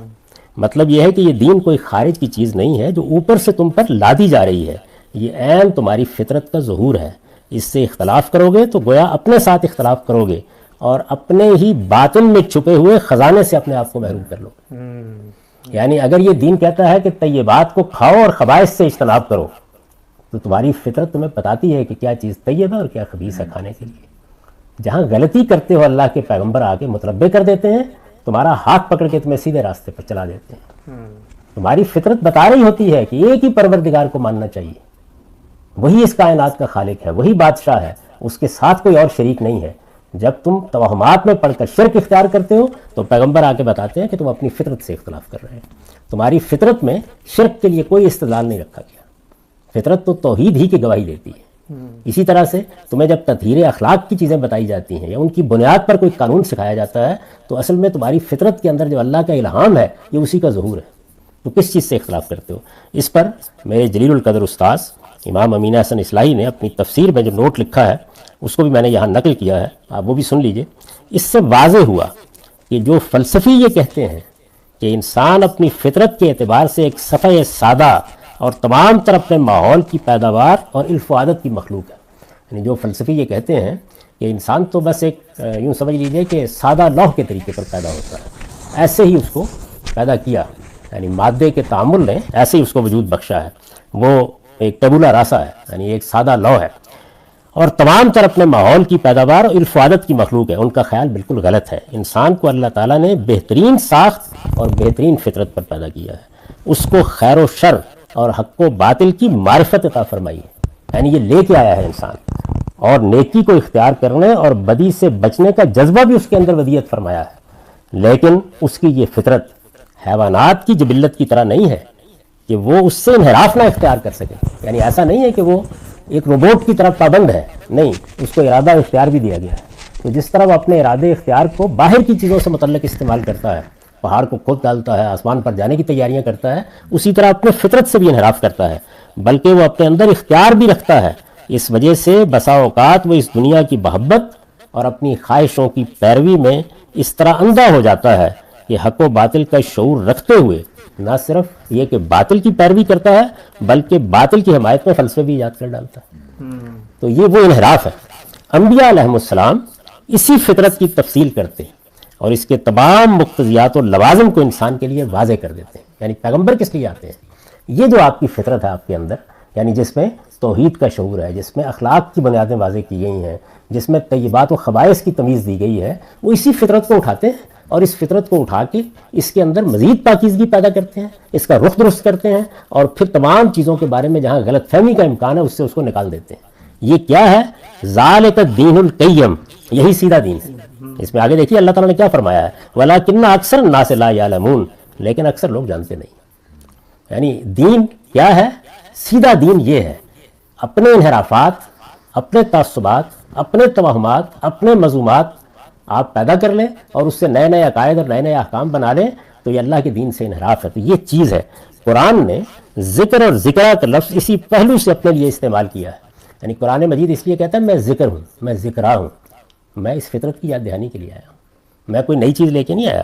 مدعا یہ ہے کہ وہ در حقیقت انہی حقائق کی یاد دہانی کرتا ہے جو انسان کے اندر موجود ہیں، لیکن وہ انہیں فراموش کر بیٹھتا ہے۔ تو یہ بات ہے جو یہاں کہی گئی ہے۔ جب شیطان نے یہ چیلنج دیا کہ میں انسان کی فطرت کو تبدیل کر دوں گا، تو اس کا مطلب یہ ہے کہ میں اسے ان انحرافات کی طرف لے جاؤں گا جو توحید کی بجائے شرک کو اس کا دین بنا دیں گے، جو اخلاقی چیزوں کے اہتمام کی بجائے فواحش کی اشاعت کی طرف اس کو رغبت دلائیں گے، اسی طرح سے لوگوں کی حق تلفی سکھائیں گے، اسی طرح سے لوگوں کے خلاف زیادتی، جان مال آبرو کے خلاف زیادتی کے داعیات پیدا کریں گے۔ تو یہ پورا دین ہے جس کے بارے میں یہ بات کہی گئی ہے۔ اس میں ضمنی طور پر اگر کوئی آدمی یہ کہے کہ انسان کو اپنے اس وجود پر بھی غور کرنا چاہیے جو اللہ تعالیٰ نے ایک قالب کی شکل میں اس کو دیا ہے، تو ظاہر ہے کہ اس کو بھی اللہ تعالیٰ نے بہت اختصاص سے بنایا ہے۔ مجھے مرد بنایا ہے، کسی کو عورت بنایا ہے، ہمارا ایک نظم اجتماعی قائم کیا ہے، ہمارے اندر ایک ریاست کو قائم کرنے کے داعیات دیے ہیں، تو ان کو بھی انسان کو پہچاننا چاہیے اور ان سے انحراف نہیں کرنا چاہیے۔ تو اس کا اطلاق جن لوگوں نے داڑھی کے اوپر کیا ہے، یہ حقیقت ہے کہ انہوں نے اس آیت کی تصغیر کی ہے۔ اچھا، لیکن ہم سب اگر یہ دیکھیں، آپ نے جو اس آیت کو پورا پڑھا، بالکل واضح ہو گیا کہ یہاں پر اصل میں انسان کی وہ اصل ساخت زیر بحث ہے جس پہ اللہ نے اس کو پیدا کیا، اور دین کی دعوت کو اس سے ریلیٹ کر دیا کہ یہ دونوں ایک ہی چیزیں ہیں۔ نتیجے کے اعتبار سے اگر کوئی استدلال کرتا ہے کہ مرد اور عورت کو اگر سامنے رکھا جائے تو ان کے ظاہر، مثلا آپ نے فرمایا کہ عورت مرد نہ بنے، مرد عورت نہ بنے، یہ تو سمجھ میں آتا ہے، فطرت کو آپ مس کر رہے ہیں، لیکن مرد اور عورت میں دونوں میں جو سب سے نمایاں فرق ہے وہ اسی کا ہے کہ چہرے پہ داڑھی وہاں نکلتی ہے، یہاں نہیں نکلتی۔ تو کوئی اس سے استدلال کر سکتا ہے نا کہ ایک نمایاں فرق ہے؟ دیکھیے بھائی، یہ فرق ہے، اس کا لحاظ رکھیں آپ، اس سے کون روکتا ہے؟ یعنی یہ فرق موجود ہے، لیکن کیا جب مرد داڑھی منڈوا دیں یا مرد بڑے بال رکھ لیں وہ عورت بن جائیں گے؟ وہ عورت بن جاتے ہیں۔ یعنی آپ دیکھیں کہ ایک زمانے میں بڑا رواج رہا ہے بڑے بڑے بال رکھنے کا، کانوں سے نیچے تک بال، خود رسالت میں آپ صلی اللہ علیہ وسلم کے بال اس طرح سے رہے ہیں۔ تو یہ جزوی مشابہتیں ہیں، یہ تو ظاہر ہے مرد و عورت انسان ہے، آدم ہے، پیدا ہوں گی ان کے اندر، لیکن یہ کہ انسان یہ خیال کرے کہ مجھے خدا نے مرد پیدا کیا ہے، مجھے تو یہ پسند نہیں ہے، میں تو اپنے آپ کو عورت بناؤں گا، تو اس میں ظاہر ہے کہ ایک مجموعی آپ کا مزاج اور رویہ ہے، یہ خدا کے خلاف بغاوت ہے۔ تو حضرات کرم، جو بات جس جگہ کہی جاتی ہے اس کو اس جگہ سمجھیے وہ کیا بات کہی گئی ہے، یعنی اس طرح کی جزیات کا اس سے تعلق نہیں ہے اس طرح کی جزیات میں اگر آپ جائیں تو ہمارے ہاں بہت سے بال اللہ تعالیٰ نے اگائے ہیں جن کو تطہیر کے پہلو سے، طہارت کے پہلو سے صاف کرنا ضروری قرار دے دیا گیا ہے۔ اچھا، تو اس کو تو چھوڑیے، اللہ تعالیٰ نے ختنہ کرنے کے لیے آپ کو کہا ہے، تو انسان کو اللہ نے ایک عقل دی ہے، اس عقل کے تحت وہ اپنی تزئین کرتا ہے، بناتا ہے، اپنے آپ کو سنوارتا ہے۔ پھر آپ اس سے استدلال کریں گے کہ اللہ تعالیٰ نے جس چیز کو جیسے کر دیا ہے آپ نہ اس کی تراش خراش کریں گے، نہ بنائیں گے، نہ سنواریں گے، آپ کے اندر یہ چیز رکھی گئی ہے۔ تو بنانے سنوارنے کا عمل جو ہے وہ ظاہر ہے کہ انسان سے بالوں کی ساخت میں، داڑھی کی ساخت میں، مونچھوں کی ساخت میں بہت سے کام کراتا ہے۔ مختلف قوموں میں اس کے الگ الگ طریقے رائج ہو جاتے ہیں یہ سب چیزیں۔ تو پیغمبر کہاں سے آپ کو بتائے گا؟ یعنی اگر آپ نے یہ فیصلہ کر لیا ہے کہ آپ تو اللہ تعالیٰ نے آپ کو مرد بنایا تھا، آپ اپنی پوری شخصیت کو مسخ کر کے ایک عورت بن کے رہیں گے، تو یہ آپ دیکھیں جس وقت یہ چیز کسی کے یہاں پیدا ہوتی ہے تو ہر آدمی کیا اٹھتا ہے کہ یہ کیا کر رہے ہیں آپ؟ یہ وہ چیز ہے۔ لیکن اگر آپ نے ضمناً اس کو لانا ہے تو وہ یہ پوری بات ہوگی، نہ کہ کوئی جزوی نوعیت کی اس طرح کی چیز کہ بھائی پاجامہ مرد پہنتے ہیں، خواتین نے پہن لیا تو یہ تو گویا مرد بننے کی مشابہت ہوگی۔ یہ وہ چیزیں نہیں ہیں۔ یعنی بحثیت مجموعی رہن سہن میں، آداب میں، بولنے میں، اٹھنے میں، بیٹھنے میں جو شخصیت اللہ تعالیٰ نے آپ کو دی ہے اسی کا ظہور ہونا چاہیے۔ ٹھیک، تو یہ بات اگر آپ کہیں تو یہ بات معقول بات ہے، لیکن یہ کہ اس چیزوں پر اگر آپ لائیں گے تو بڑے سوالات پیدا ہو جائیں گے اس کے نتیجے۔ پھر تو یہ ہے کہ آپ حلق کس اصول پہ کراتے ہیں؟ اللہ تعالیٰ کی بنائی ہوئی فطرت میں بال بنائے گئے ہیں، پھر اللہ تعالیٰ خود اپنی اس فطرت کے ساتھ جو معاملات کرتے ہیں، یعنی اچھا خاصا آدمی ہوتا ہے اور بالکل گنجا ہو کے رہ جاتا ہے۔ اچھا، مزید آگے بڑھیے، اگر یہ فطرت کا اسی طرح کا امتیاز ہے تو کروڑوں کی تعداد میں اللہ نے ایسی قومیں پیدا کر دیں کہ جن کی داڑھی ہوتی ہی نہیں۔ چینیوں کو دیکھیے آپ۔ تو اس کا مطلب یہ ہے کہ آپ کو غور کرنا چاہیے کہ آپ کس چیز کو فطرت قرار دے رہے ہیں، یعنی وہ اصل میں آپ کی پوری شخصیت ہے جس کے اندر اللہ تعالیٰ نے وہ امتیازات رکھے ہیں۔ آپ کو مرد بنایا ہے، کسی کو عورت بنایا ہے، آپ کو الہام خیر و شر کے ساتھ اس کا شعور دیا ہے، آپ کی فطرت میں توحید کے داعیات رکھے ہیں۔ یہ پوری بات ہے جو بیان ہو رہی ہے۔ اتنی بڑی بات جو اس آیت میں بیان ہوئی ہے اس کی تصویر ہے، یہ میں نے آپ سے عرض کیا ہے کہ آپ اس کا اطلاق اس پہ کر کے یہاں سے داڑھی برآمد کرنا چاہیں۔ ٹھیک ہو گیا۔ اچھا، ہم سب قرآن مجید ہی کے حوالے سے آپ نے بہت تفصیل سے بتایا کہ دو آیات جن سے استدلال کیا جاتا ہے، سورہ نساء کی آیت 119 اور سورہ روم کی آیت 30۔ سورہ نساء کے اندر ہی اس آیت سے ایک پیچھے آیت ہے 115، وہاں بھی ایک چیز زیر بحث، اور یہ کہا گیا ہے کہ وہ لوگ جو رسول اور مومنین کے رستے سے ہٹ کر کوئی کام کرتے ہیں، تو کہا یہ جاتا ہے کہ پوری امت کے صلحاء، بلکہ تمام انبیاء، بلکہ قرآن نے ایک جگہ پہ سیدنا ہارون کا ذکر بھی کیا کہ ان کی داڑھی تھی، ہمیں واضح ہوتا ہے کہ سب کی داڑھی تھی۔ تو ایک کام جو پوری مسلمانوں کی امت تمام انبیاء کر رہے ہیں، تو داڑھی کٹوا کے وہ آدمی اصل میں اس کی بھی تو خلاف ورزی کر رہا ہے، وہاں بڑی سخت وعید ہے اس آیت میں۔ اس کے بعد اس پر گفتگو کرتے ہیں، تھوڑی دیر کے لیے رک کر ذرا اس پورے معاملے کو سمجھ لیجیے۔ یعنی جب بھی آپ کو دین کی کوئی چیز سمجھنی ہے تو میں نے ابھی آپ کی خدمت میں عرض کیا کہ سب سے پہلے آپ قرآن مجید کو دیکھیں گے۔ قرآن مجید کو ہم نے دیکھا شروع سے لے کے آخر تک، کسی جگہ وہ اپنے احکام میں، اپنی تعلیمات میں اس کو موضوع نہیں بنا رہا۔ اس نے شاعر کا ذکر کیا، اس نے سزاؤں کا ذکر کیا، اس نے جہاد کا ذکر کیا، اس نے بنیادی اخلاقی احکام کا ذکر کیا، اس نے طلاق کی تفہیم کی، اس نے اور بہت سی چیزوں کی تنقید کی، اس کا ذکر نہیں کیا۔ جن آیات کا آپ نے حوالہ دیا میں نے آپ کو بتایا کہ وہ اس سے بہت بڑی چیز کو بیان کر رہے ہیں، یعنی اس میں یہ چیز زیر بحث نہیں ہے، بلکہ یہ زیر بحث ہے کہ انسان کی وہ فطرت جس پر پورا دین مبنی ہے وہ کیا چیز ہے، اور اللہ تعالیٰ نے اس دین کو اس فطرت سے کیسے ہم آہنگ کیا ہے، آپ اس سے انحراف نہیں کریں گے۔ پہلی بات یہ واضح ہوئی۔ اس کے بعد آپ جانتے ہیں کہ ایک دوسری بہت بڑی چیز جو ہمارے دین میں وہ سنت ہے۔ مجھے بار بار یہ بتانا پڑتا ہے کہ سنت کیا چیز ہے؟ وہ پیغمبروں کا دین ہے۔ آپ نے ذکر کیا اس بات کا کہ سب پیغمبروں، یہ بات کہنے کو آپ کہہ دیتے ہیں، لیکن کیا پیغمبروں کے ہاں یہ کوئی دینی روایت کی حیثیت سے مذکور ہے؟ کیا کبھی زیر بحث آئی ہے؟ آپ نے تمام پیغمبروں کی فہرست مرتب کر لی ہے؟ کیا اللہ کے پیغمبر نے یہ بات بتائی ہے کہ سب پیغمبروں نے اس کا اہتمام دینی حیثیت سے کیا ہوا تھا؟ یعنی ظاہر یہ سوال ہوگا نا۔ تو جب رسالت میں آپ صلی اللہ علیہ وسلم نے سنت کے طور پر چیزوں کو جاری کیا تو وہ دین ابراہیمی کی روایت تھی جس کو جاری کیا۔ آپ اس کو پڑھیے اور یہ دیکھیے کہ رسول اللہ صلی اللہ علیہ وسلم اس میں کیا اہتمام کرتے ہیں، یعنی جو چیزیں بھی دین کی حیثیت سے آپ جاری کرتے ہیں تمام لوگوں کو بتاتے ہیں، باقاعدہ منادی کی جاتی ہے اس کی، اگر لوگ اس کے اہتمام میں ادنا کوتاہی کریں تو توجہ دلائی جاتی ہے۔ یہ سارا عمل جو ہے کب ہوتا ہے تو ایک چیز صحابہ کرام کا اجماع بن جاتی ہے۔ ہمارے ہاں نماز اس طرح منتقل ہوئی ہے، روزہ اس طرح منتقل ہوا ہے، حج کے مناسک اس طرح منتقل ہوئے ہیں، طہارت بدن کی چیزیں اس طرح منتقل ہوئی ہیں، تجہیز، تکفین، تدفین، اس طرح کی سب چیزیں اسی طریقے سے منتقل کی گئی ہیں۔ وہ چیزیں گویا دینی شاعر کی حیثیت سے ہمارے پورے وجود کا حصہ بنا دی گئی، تو صحابہ کرام نے ان کو اختیار کر لیا اور وہ رائج ہو گئیں۔ تو آپ پورے کے پورے سنت کے معاملے کو دیکھیے، ایک ایک چیز کو۔ رسالت میں آپ صلی اللہ علیہ وسلم صحابہ کرام اس پر گفتگو کرتے نظر ہی نہیں آتے آپ، یعنی یہ در حقیقت اس نوعیت کی چیز ہی نہیں ہے کہ جس کو اس طرح جاری کیا جا رہا ہے، ایک دین کی حیثیت سے لوگوں کو بتایا جا رہا ہے، لوگوں کو اس کے بارے میں توجہ دلائی جا رہی ہے، اگر وہ اس کو کاٹ دیں تو اس پر کوئی وعید سنائی جا رہی ہے۔ یہ عمل سرے سے ہے ہی نہیں آپ کے یہاں۔ تو اسی وجہ سے آپ سنت کو جب متعین کرتے ہیں تو بالکل واضح ہو جاتا ہے کیا چیزیں ہیں جنہیں سنت قرار دیا گیا ہے. یعنی نبی صلی اللہ علیہ وسلم جب سنت کو جاری کر رہے ہوتے ہیں تو ایک تو وہ ساری کی ساری پیچھے تاریخ سے آ رہی ہوتی ہے، اس میں کوئی اضافہ کر رہے ہیں، کوئی ترمیم کر رہے ہیں، تغیر کر رہے ہیں، اس کو متعین کرتے ہیں اور پھر باقاعدہ اس کی تبلیغ ہوتی ہے. یعنی لوگوں کو بتایا جاتا ہے اس طرح کوئی چیز سنت قرار پاتی ہے. چنانچہ پھر اس کے انتقال کی بھی یہ صورت ہو جاتی ہے کہ وہ اجماع اور تواتر سے آگے چلتی ہے. یعنی مسلمان بحیثیت مجموعی اس کو اپناتے ہیں، دین کی حیثیت سے اپناتے ہیں اور پھر آگے جاری کرتے ہیں، اور اس طرح اپنی نسلوں کو یہ چیز منتقل کرتے چلے جاتے ہیں. اس کا کبھی انقطاع نہیں ہوتا، وہ بعد کے زمانوں میں پیدا نہیں ہوتی، بلکہ رسالت مآب صلی اللہ علیہ وسلم کے اپنے عمل سے اس کی ابتدا ہوتی ہے.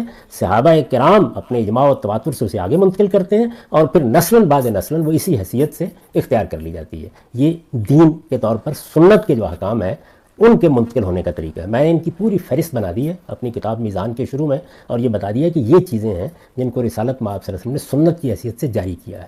ان میں سے بہت سی چیزیں جن کی پھر قرآن تصویب کرتا ہے یا ان کی تاکید کرتا ہے یا ان سے متعلق بعض ضروری ہدایات دیتا ہے. اس کے بعد ایک تیسری چیز کیا ہے؟ روایات. یعنی آپ کے سامنے رسالت مآب صلی اللہ علیہ وسلم کی نسبت سے بعض باتیں لوگ بیان کرتے ہیں. وہ یہ بیان کرتے ہیں کہ میں ملا تھا، میں نے یہ سنا تھا، فلاں موقع پر آپ نے یہ ہدایت کی تھی. میں اس سے پہلے بھی عرض کر چکا کہ یہ ہدایات جو ہیں یہ بیان کرنے والے کبھی اس کا ایک جملہ روایت کر دیتے ہیں، کبھی پوری بات کو سیاق و سباق میں بیان کرتے ہیں، کبھی سیاق و سباق کو الگ کر کے جیسے ان کا فہم ہوتا ہے اسے الفاظ کی صورت دے دیتے ہیں. یہ کرتے ہیں. ان سب چیزوں کو کیسے سمجھا جائے؟ یعنی ان کی طرف آپ رجوع کریں تو کس طرح سے آپ سمجھیں گے؟ اس میں سب سے اہم سوال یہ ہے کہ وہ چیز جو بیان ہو رہی ہے کیا وہ دین ہے؟ یہ سب سے پہلا سوال ہے. اس کی وجہ کیا ہے؟ اس کی وجہ یہ ہے کہ کیا رسالت مآب صلی اللہ علیہ وسلم ہر کام دینی کی حیثیت سے کرتے تھے؟ یعنی مثلا آپ نے کھانے پینے کے لیے جن چیزوں کا انتخاب کیا، آپ کو فلاں چیز پسند ہے، فلاں چیز پسند نہیں ہے، تو کیا وہ لازمی طور پر دینی کے لحاظ سے ہوتا تھا؟ یعنی آپ اگر فرض کر لیجئے کہ کدو کھانا پسند کرتے ہیں یا لوکی کھانا پسند کرتے ہیں، یا آپ کو گوشت کی کوئی خاص قسم پسند ہے اور آپ کے ہاں وہ پکایا جاتا ہے، تو اب یہ سوال پیدا ہوتا ہے نا. اسی طرح سے رسالت مآب صلی اللہ علیہ وسلم ایک خاص طرح کا لباس پہنتے ہیں، صحابہ کرام بھی ایک خاص طرح کا لباس پہنتے ہیں. تو یہ سوال پیدا ہوگا کہ یہ چیز کیا دین ہے؟ یہ ایک بڑا اہم سوال ہے. رسالت مآب صلی اللہ علیہ وسلم کے زمانے میں جہاد کیا گیا. جہاد دین کے احکام میں سے ایک حکم ہے. اس میں آپ نے خاص طریقے اختیار کیے، سب بندی کے لیے خاص اسالیب اختیار کیے. آپ نے اسلحے کے معاملے میں کون سا اسلحہ کس وقت کیا استعمال کیا جائے گا، ظاہر ہے کہ اس میں بہت سے چیزیں کی. یہ سب چیزیں جو رسالت مآب صلی اللہ علیہ وسلم نے کی، یہ سوال پیدا ہوگا کیا یہ دین تھا؟ یعنی دین کی حیثیت سے آپ نے یہ کی. تو یہ ہمارے ہاں علم کا بڑا سوال ہے کہ آپ پہلے متعین کریں کہ ایک چیز کا محض ہونا اس کو دین نہیں بنا دیتا. رسالت مآب صلی اللہ علیہ وسلم کے بارے میں آپ سب جانتے ہیں کہ آپ نے ایک خاص طرح کے بال رکھے ہوئے تھے. آپ دیکھیں کوئی بھی آدمی یہ نہیں کہتا کہ سنت ہے. اور آپ نے ساری زندگی اسی طرح کے بال رکھے، یعنی سوائے اس کے کہ حج کے موقع پر حلق کرایا ہو. ساری زندگی ایک ہی طرح کے بال رکھے ہیں. یعنی ان میں یہ بتایا جاتا ہے کہ کبھی وہ کانوں کی لبوں تک آ جاتے تھے، کبھی اس سے بھی نیچے ہو جاتے تھے. اچھا، اسی طرح سے لباس پہنا ہے. آپ تہمت باندھتے تھے. آپ یہ دیکھیے کوئی آدمی بھی بیان نہیں کرتا. آپ نے سواری کے لیے گدھے کا، اونٹ کا، اس طرح کے جانوروں کا استعمال کیا. کوئی بھی یہ نہیں کہتا کہ یہ کوئی دینی چیز تھی جس کو آپ نے اختیار کیا. اسلحے کے لیے جن چیزوں کو آپ نے منتخب کیا ان کے بارے میں بھی کوئی یہ بحث نہیں کرتا.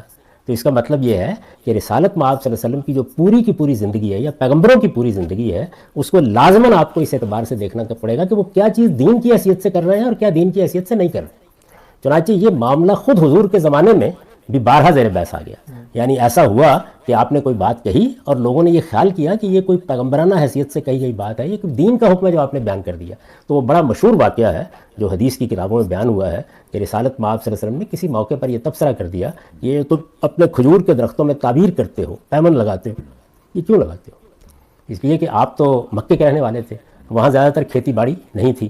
مدینے میں لوگوں کے باغات تھے اور وہ باغات کیسے اگائے جاتے ہیں، درختوں کو پیوند کیسے لگایا جاتا ہے اس سے واقف بھی تھے. تو یہ تبصرہ کر دیا. تو لوگوں نے یہ خیال کر کے کہ یہ غالباً رسالت مآب صلی اللہ علیہ وسلم نے پسند نہیں کیا، انہوں نے تعبیر نہیں کی، یعنی درختوں کو اس سال پیوند نہیں لگایا، پھل نہیں آیا.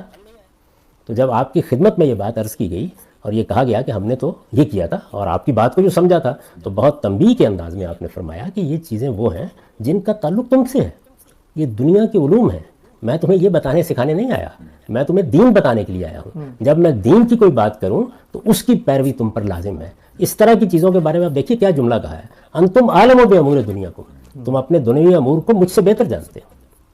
اور خاص طور پر کہا کہ اس باب میں میں بھی اگر کوئی بات کرتا ہوں تو وہ ظن پر، گمان پر، جو میرا علم ہے اس پر مبنی ہوتی ہے. اس کو تم دیکھو گے اختیار کر لو گے، ورنہ نہیں اختیار کرو گے. اسی طرح بہت سی چیزیں جن کے بارے میں رسالت میں آپ صلی اللہ علیہ وسلم نے اپنے زمانے کے عرب کی طب کی بعض چیزیں بیان کر دی.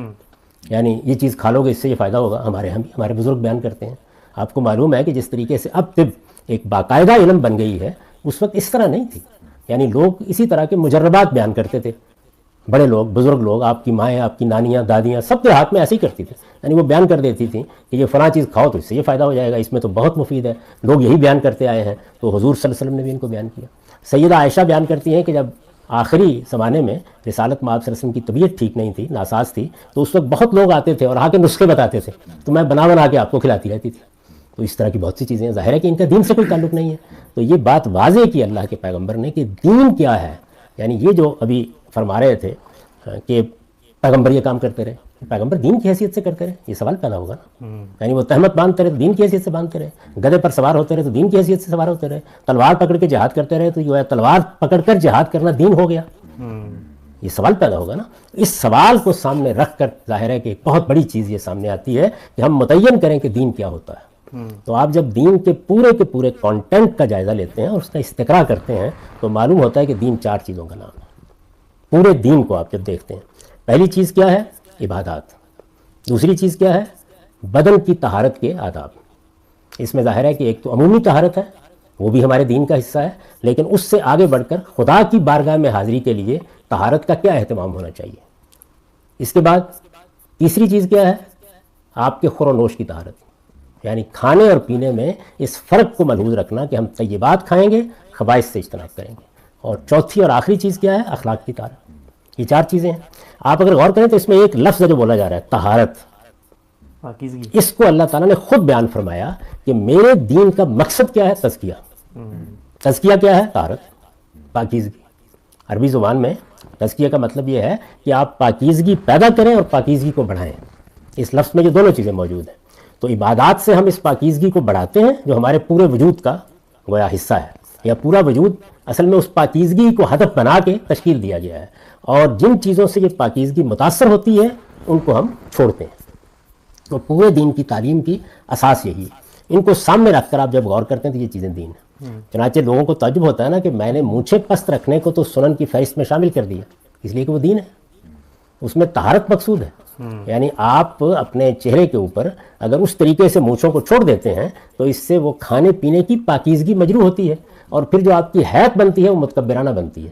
تو یا تو وہ بدن کی پاکیزگی سے اپروچ کیا جائے گا، یا خور و نوش کی پاکیزگی سے اپروچ کیا جائے گا، یا اخلاق کی پاکیزگی سے اپروچ کیا جائے گا. تو یہ 4 چیزیں ہیں کہ جو دین کا کانٹینٹ وجود میں لاتی ہیں. تو آپ جب دیکھتے ہیں تو ان میں سے کوئی چیز بھی اس سے متعلق نہیں ہوتی. صحیح. یعنی پہلی بات میں نے کیا عرض کی کہ خلق اللہ یا اللہ کی بنائی ہوئی فطرت وہ میرا مجموعی وجود ہے، جس میں میرے افکار، میرے خیالات، میرا الہام خیر و شر، میرا توحید اور شرک کے بارے میں زاویہ نظر، وہ ساری چیزیں ہیں جن کو دین کہتا ہے کہ یہ میری بنائی ہوئی فطرت ہے، اللہ کی بنائی ہوئی فطرت ہے، اس میں تبدیلی نہیں ہونی چاہیے. اس کے بعد اللہ کے پیغمبر سنت کیسے جاری کرتے ہیں؟ وہ ایسے نہیں کرتے کہ بس ہمیں دیکھ لو کہ ہم کیا کر رہے ہیں، اور یہ آپ کے اوپر ہے. نہیں، جب وہ کسی چیز کو سنت کے طور پر جاری کرتے ہیں تو بتاتے ہیں یہ دین ہے، سمجھاتے ہیں کسے اختیار کرنا ہے تمہیں، اس کو ایک روایت بنا دیتے ہیں، اس کا خود اہتمام کرتے ہیں. کوئی اہتمام نہ کرے تو توجہ دلاتے ہیں، اور اس طرح بحیثیت مجموعی گویا تبلیغ کا حق ادا کر کے اس کو ایک پورے کے پورے مسلمانوں کے ہاں مسلمہ چیز بنا دیتے ہیں. اس کے بعد وہ چیزیں ہوتی ہیں کہ جن کو لوگ اپنے طور پر دیکھ کے بیان کر دیتے ہیں. ایک آدمی یہ بیان کر دیتا ہے کہ حضور نے فرمایا تھا کہ رات کے وقت دیا بجھا کے سویا کرو. ایک دوسرا آدمی بیان کرتا ہے میں نے دیکھا رسالت میں آپ صلی اللہ علیہ وسلم کو آپ نے فلاں معاملہ اٹھ کے کیا تھا، وہاں بیٹھ کے کیا تھا. اس طرح کی بہت سی چیزیں ہیں. تو یہاں پھر علم کا کام یہ ہے کہ وہ آئے اور آ کر یہ دیکھے، سب سے پہلے یہ سوال کرے کہ کیا یہ جو عمل روایت کیا جا رہا ہے یہ دین ہے. تو میں نے بالکل اسی زاویے سے ان تمام روایات کو دیکھا ہے جن میں یہ چیز زیر بحث آ گئی ہے. تو آپ اجازت دیں تو میں آپ کو بتاتا ہوں کہ ان روایات میں اصل میں باتیں کیا کہی گئی ہیں. اس میں بھی کیا ہے ہوتا یہ ہے کہ لوگ اس بات کو توڑ کر بیان کر دیتے ہیں، کہاں کہی گئی، کس موقع پر کہی گئی، اس کے ایک حصے کو آپ الگ کر دیجئے تو بات کچھ سے کچھ ہو جاتی ہے. اچھا ہم سب اس میں یہ جو آیت تھی سورہ نساء کی 115 نمبر آیت، اس آیت کا سیاق بھی آپ اس موقع پہ واضح کر دیں. جب کہا گیا، یہ تو واضح ہو گیا کہ دین کی حیثیت سے جو چیز ہوگی اس میں اگر رسول اور مومنین کے رستے سے انحراف کیا جائے گا تو اللہ اس میں، یہ آیت کس پس منظر کی ہے؟ وَمَن يُشَاقِقِ اللَّهَ وَرَسُولَهُ، یہ آیت اس پس منظر کی ہے کہ رسالت میں آپ صلی اللہ علیہ وسلم جب دین کی دعوت دے رہے ہیں، آپ لوگوں کو ہدایت پر لا رہے ہیں، تو آپ کے صحابہ ہیں، آپ ہیں، ظاہر ہے پورے اخلاص کے ساتھ خدا کے یہ بندے خدا کی بات مان رہے ہیں، خدا کے پیغمبر کے ساتھ لگے ہوئے ہیں. جو آپ دین بتاتے ہیں، جس کی آپ ہدایت کرتے ہیں، جس کشمکش میں آپ ڈالتے ہیں، اس میں پورے اخلاص اور انقیاد کے جذبے کے ساتھ اتباع کرتے ہیں. اور یہ گویا اس وقت جو صحابہ کرام کی جماعت ہے، اس کا پورا کردار، اس کی سیرت ہے. تو وہاں یہ بتایا گیا ہے کہ ان کے مقابلے میں ایک منافقین کا گروہ ہے جو اصل میں پیغمبر کی مخالفت اور مسلمانوں کی مخالفت کو اپنا مشن قرار دے کر یہ سب سرگرمیاں کر رہا ہے. تو ان سے یہ کہا گیا ہے کہ اس موقع پر جو پیغمبر کے مخالف کھڑے ہوں گے اور جو ان اہل ایمان کے طریقے سے انحراف کریں گے، وہ پھر اپنا ٹھکانہ جہنم میں بنائیں. یہ سیاق ہے اس کا. میں نے اس آیت کے اوپر تفصیلی گفتگو کی ہے اپنی کتاب مقامات میں، اور وہاں پر اجماع کے زیر عنوان یہ بتایا ہے کہ آیت بالکل ہی مختلف بات کو بیان کر رہی ہے.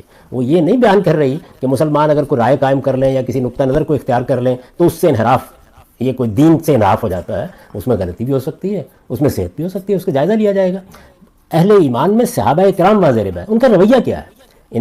انقیاد کا، اطاعت کا، اتباع کا، پیغمبر سے مخلصانہ تعلق کا، آپ کے دینی مشن کے ساتھ محبت کا، یہ ہے نا ان کا اصل. تو یہ بتایا گیا ہے کہ سچے اہل ایمان اللہ کے پیغمبر کے ساتھ یہ تعلق رکھتے ہیں. ان کا تعلق یہ نہیں ہوتا کہ وہ پارٹیاں بنا کے مقابل میں کھڑے ہو جائیں اور پیغمبر اور صحابہ کے طریقے کو چھوڑ کر اپنا کوئی مشن لے کے چل کھڑے ہوں. یہ بات ہے جو وہاں بیان کی گئی ہے. تو کسی آیت کو جب آپ اس کے سیاق سباق میں رکھ کے دیکھتے ہیں تو اس کی صحیح روح اور اس کا صحیح مقام واضح ہوتا ہے. بالکل ٹھیک. اچھا غام صاحب، آپ نے بہت ہی تفصیل سے قرآن مجید کے وہ تینوں مقامات، سورہ روم اور سورہ نساء کی وہ 2 آیات، ان کو واضح کیا کہ ان سے تو داڑھی کے بارے میں کوئی دینی حکم ثابت نہیں ہوتا. حدیثوں کی طرف آگے بڑھتے ہیں. جو سوالات ہمیں موصول ہوئے ان میں سب سے پہلا سوال یہ تھا کہ جو پورا نقطہ نظر آپ نے بیان کیا کہ یہاں فطرت میں داڑھی شامل نہیں ہے، تو ایک حدیث نے جو سیدہ عائشہ سے ہے وہ اس کی نفی کرتی ہے. وہ آپ نے فرمایا ہے کہ 10 چیزیں ہیں، رسول اللہ صلی اللہ علیہ وسلم کی نسبت سے سیدہ عائشہ کی روایت ہے، حدیث کی کتابوں میں ہے کہ 10 چیزیں ہیں جو فطرت میں شامل ہیں، اور اس میں سیدہ نے داڑھی کو شامل کیا ہے.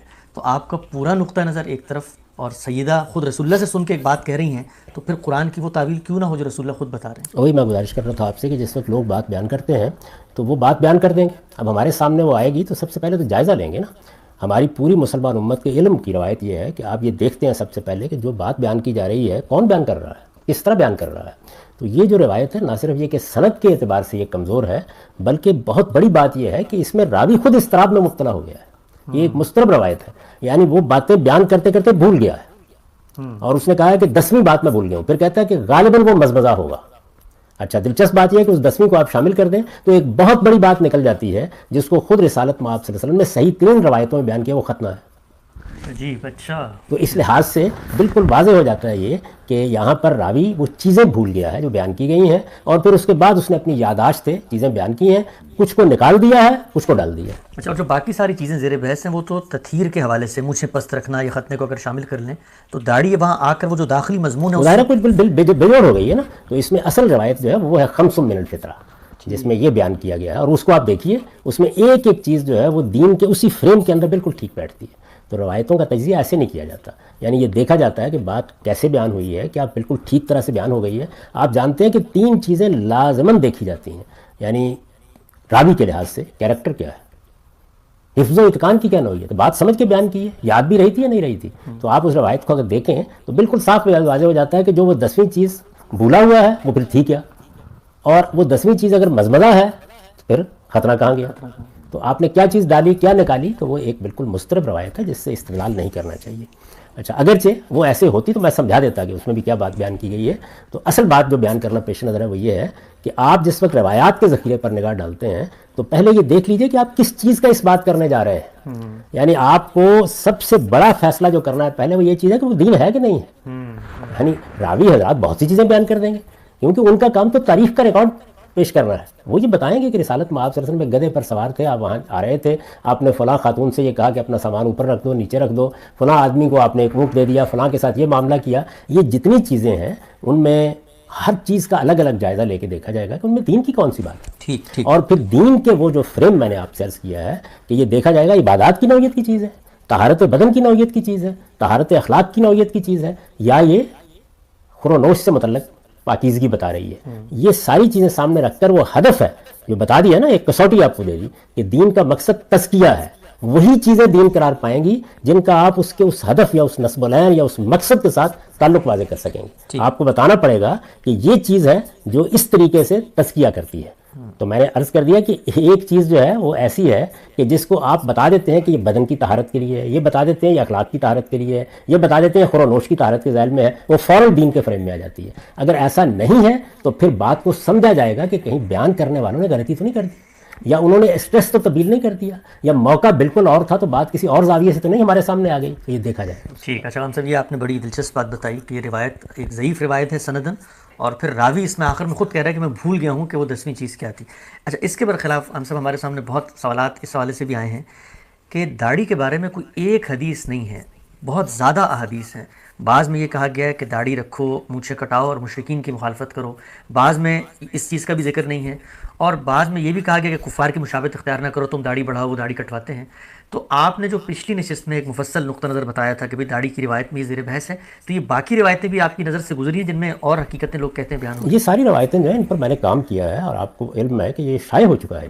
یعنی داڑھی کے معاملے میں جتنی روایتیں ہیں وہ اکٹھی کی گئیں، ان تمام کا جائزہ لیا گیا. جو چیزیں سند کے لحاظ سے قابل قبول نہیں ہیں ان کو الگ کر دیا گیا، جو سند کے لحاظ سے قابل قبول ہیں ان کو سامنے رکھ کر یہ سمجھایا گیا ہے کہ ان میں اصل میں کیا بات بیان ہوئی ہے. وہ کیا ہے آپ سے اس کی تفصیل اگر آپ یہ تمام روایتیں شائع ہو چکی ہیں جس طرح میں نے عرض کیا، اور یہ دیکھ لیجئے کہ ان میں جو تمام روایات اس قابل ہیں، یعنی صحیح یا حسن کے درجے کی ہیں، ان کو قابل قبول ہونا چاہیے، ان کو بیان کیا جا سکتا ہے. یہ 7 روایتیں. اچھا، اب ان میں ہوا کیا ہے؟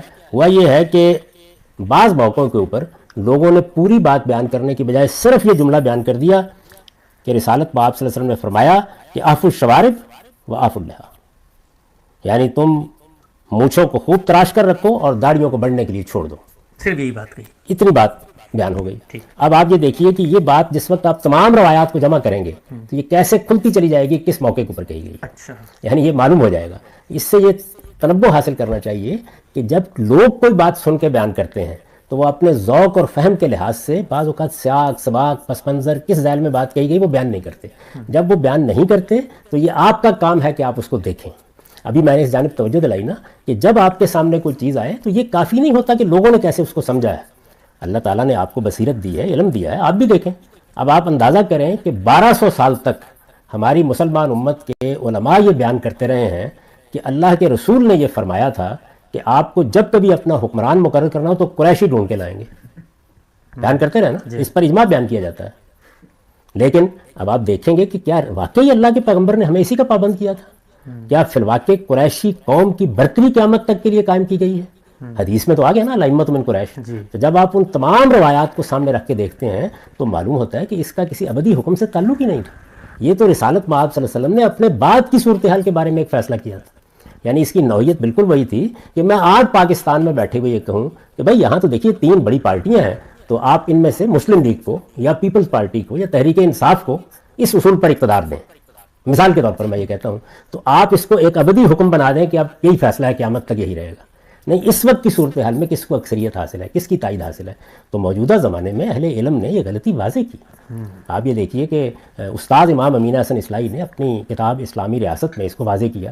اسی طرح مولانا سید ابو اللہ صاحب مودودی نے ایک دوسرے زاویے سے اس کو واضح کیا. مولانا ابوالکلام آزاد نے ایک تیسرے زاویے سے اس کو واضح کیا.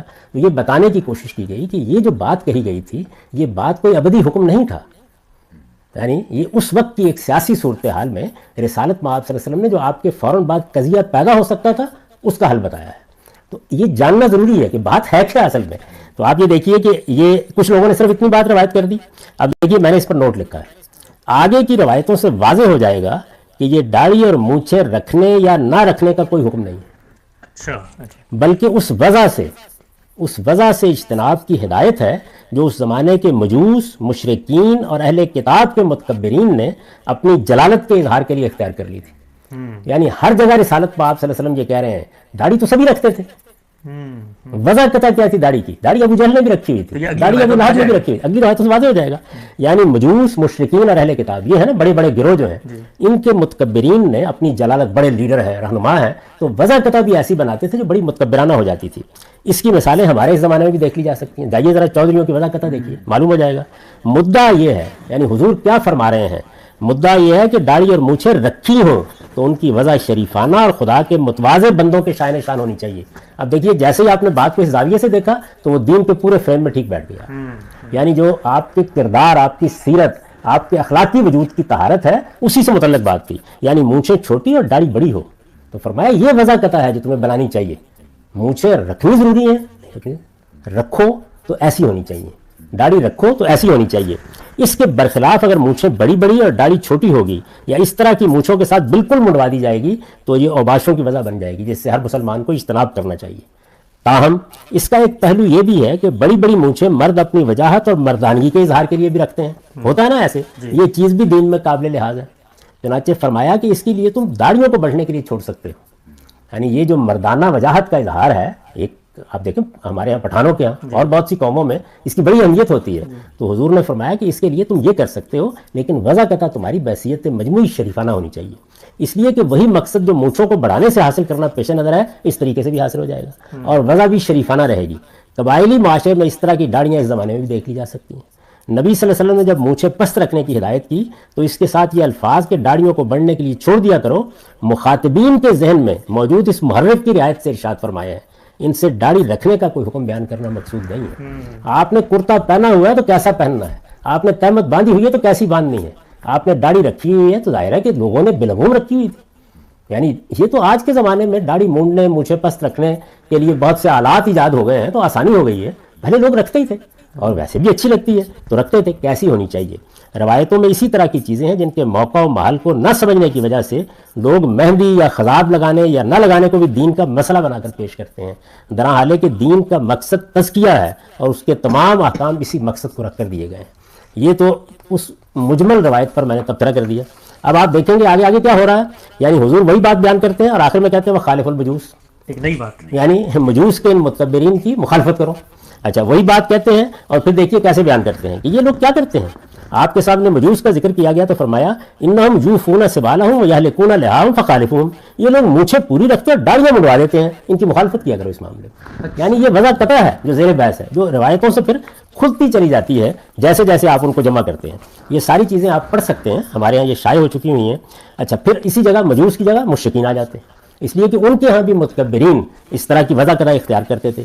اچھا پھر یہی بات مزید آگے بڑھتی ہے تو آپ کہتے ہیں کہ تم لوگ داڑھیاں بڑھاؤ اور مونچھوں کے بال کاٹو اور بڑھاپے کا رنگ بدل لیا کرو. اس معاملے میں یہود و نصارہ کی مشابہت اختیار نہ کرو. یعنی ان کے پھر کچھ اس طرح کی بدعتیں موجود ہیں کہ جن کو رسالت مآب صلی اللہ علیہ وسلم چاہتے ہیں کہ لوگ ان کی اس طرح کی وضع قطع اختیار نہ کریں.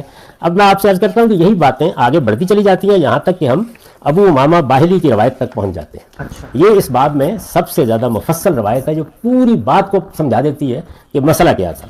انا ابا امامہ الباہلی یقول خرج رسول اللہ صلی اللہ علیہ وسلم علی مشیخۃ من الانصار بیزن لوام فقال یا معاشر الانصار حمروا وصفروا وخالفوا اهل الكتاب قال فقلنا یا رسول اللہ ان اهل الكتاب یسترون ولا یعتذرون فقال رسول اللہ صلی اللہ علیہ وسلم ان اهل الكتاب يتسرولون ولا يعتذرون فقال رسول الله صلى الله عليه وسلم تسرولوا واعتذروا وخالفوا اهل الكتاب قال فقلنا يا رسول الله ان اهل الكتاب يتخففون ولا ينتهلون فقال النبي صلى الله عليه وسلم فتخففوا وانتهلوا وخالفوا اهل الكتاب قال فقلنا يا رسول الله ان اهل الكتاب يكسون اسانينهم ويوفرون سبالهم قال فقال النبي صلى الله عليه وسلم كسوا سبالكم ووفروا اسانينكم وخالفوا اهل الكتاب. اب یہ دیکھیے کہ پورا قصہ کیا ہے. ابو امامہ باہلی رضی اللہ عنہ کا بیان ہے کہ رسول اللہ صلی اللہ علیہ وسلم انصار کے کچھ بوڑھوں کی مجلس میں جن کی داڑیاں سفید ہو چکی تھیں تشریف لائے تو ان سے کہا انصار کے لوگوں اپنے داڑیوں کو سرخ یا زرد کر لیا کرو. اب یہ دیکھیے نا کہ ایک مجلس میں سارے بوڑھے بیٹھے ہوئے انصار کے سب کی داڑیاں سفید سفید ہیں تو آپ نے فرمایا کہ بھائی رنگ لگا لیا کرو اور اس معاملے میں اہل کتاب کی مخالفت کرو. انصار کے لوگوں اپنے داڑیوں کو سرخ یا زرد کر لیا کرو، اس معاملے میں اہل کتاب کی مخالفت کرو. آگے دیکھیے ابو امامہ کہتے ہیں کہ اس پر ہم نے سوال کیا یا رسول اللہ پھر اس کا کیا حکم ہے کہ اہل کتاب شلوار پہنتے ہیں اور تہمت نہیں باندھتے. کوئی سوال پوچھا گیا. آپ نے فرمایا تم شلوار بھی پہنو اور تہمت بھی باندھو. اب یہ کوئی دین کے احکام بیان ہو رہے ہیں. صاف معلوم ہوتا ہے کہ بعض بدعتیں اہل کتاب نے اختیار کر لی ہیں، بعض غلط رویے اختیار کر لیے ہیں. حضور فرما رہے ہیں کہ تم ان کو ختم کر دو اور اس معاملے میں بھی ان کی مخالفت کرو. ہم نے پھر سوال کیا اور اس کا کہ اہل کتاب موزے پہنتے ہیں وہ جوتے نہیں پہنتے. نبی صلی اللہ علیہ وسلم نے فرمایا تم موزے بھی پہنو اور جوتے بھی اور اس معاملے میں بھی اہل کتاب کی مخالفت کرو. ہم نے سوال کیا یا رسول اللہ اہل کتاب داڑھی کتراتے اور مونچھیں خوب بڑھاتے ہیں، داڑھی کتراتے اور مونچھیں خوب بڑھاتے ہیں. ابو بابا کہتے ہیں کہ اس پر نبی صلی اللہ علیہ وسلم نے فرمایا تم مونچھیں تراشا کرو اور داڑھی کو خوب بڑھنے دو جس طرح وہ مونچھوں کو بڑھنے دیتے ہیں اور اس معاملے میں بھی اہل کتاب کی مخالفت کرو. تو آپ یہ دیکھیے کہ یہ بدعتیں تھیں جو مدینے میں اہل کتاب کے زیر اثر لوگوں کے ہاں موجود تھیں. انصار ایمان لے آئے ہیں، وہ پوچھ رہے ہیں ان میں سے کوئی چیز بھی دین نہیں. لوگوں نے کچھ چیزوں کو دین بنا لیا ہے، تو آپ نے ایک ایک چیز کے بارے میں یہ بتایا کہ اس میں تمہیں کیا رویہ اختیار کرنا چاہیے. پیغمبر کا یہ منصب ہے کہ جب اس کے سامنے کوئی ایسی چیز آئے کہ جس کو غلطی سے دین بنا لیا ہو، اس کی اصلاح کریں. اور جب آپ کوئی وضع قطع اختیار کریں، آپ کوئی رویہ اختیار کریں، آپ کوئی طرز عمل اختیار کریں، آپ کچھ کھائیں پئیں، آپ بدن کی طہارت سے متعلق کوئی غلطی کریں، تو آپ کو متنبہ کریں، اس لیے کہ دین یہی ہے اور ان کے اندر وہ ہدایت دیتے ہیں. تو ان تمام روایتوں کو سامنے رکھ کر میں نے یہ رائے دی ہے کہ آپ داڑھی رکھیے. جس طرح آپ باقی چیزوں میں انتخاب کا حق رکھتے ہیں، یہ بھی کیجیے. اگر آپ اس محبت کے ساتھ داڑھی رکھتے ہیں کہ اللہ کے پیغمبر نے داڑھی رکھی تھی یا صالحین داڑھی رکھتے آئے ہیں، تو بڑی خیر و برکت کی چیز ہے. اچھے لوگوں کی وضاحتوں کو اپنانا چاہیے. لیکن جو بات کہی گئی ہے وہ یہ نہیں ہے. جو بات کہی گئی ہے وہ اصل میں یہ ہے کہ وضع قطع شریفانہ ہونی چاہیے. لباس پہننا ہے تو ایسا پہنو، داڑھی رکھنی ہے تو ایسی رکھو. اور اگر کسی جگہ کوئی دین میں بدعت پیدا کر دی جائے تو پیغمبر کی موجودگی میں ضروری ہے کہ لوگ اس بدعت کو ختم کر دیں. تو حضور نے اس زاویے سے، اس پس منظر میں یہ باتیں کہی ہیں. جوتے پہنو، نماز پڑھ لو، جرابیں پہنو، نماز پڑھ لو. اس طرح کی بہت سی چیزیں جو ہیں وہ دین بنا دی جاتی ہیں. تو یہ بات ہے جس کو بیان کیا گیا ہے.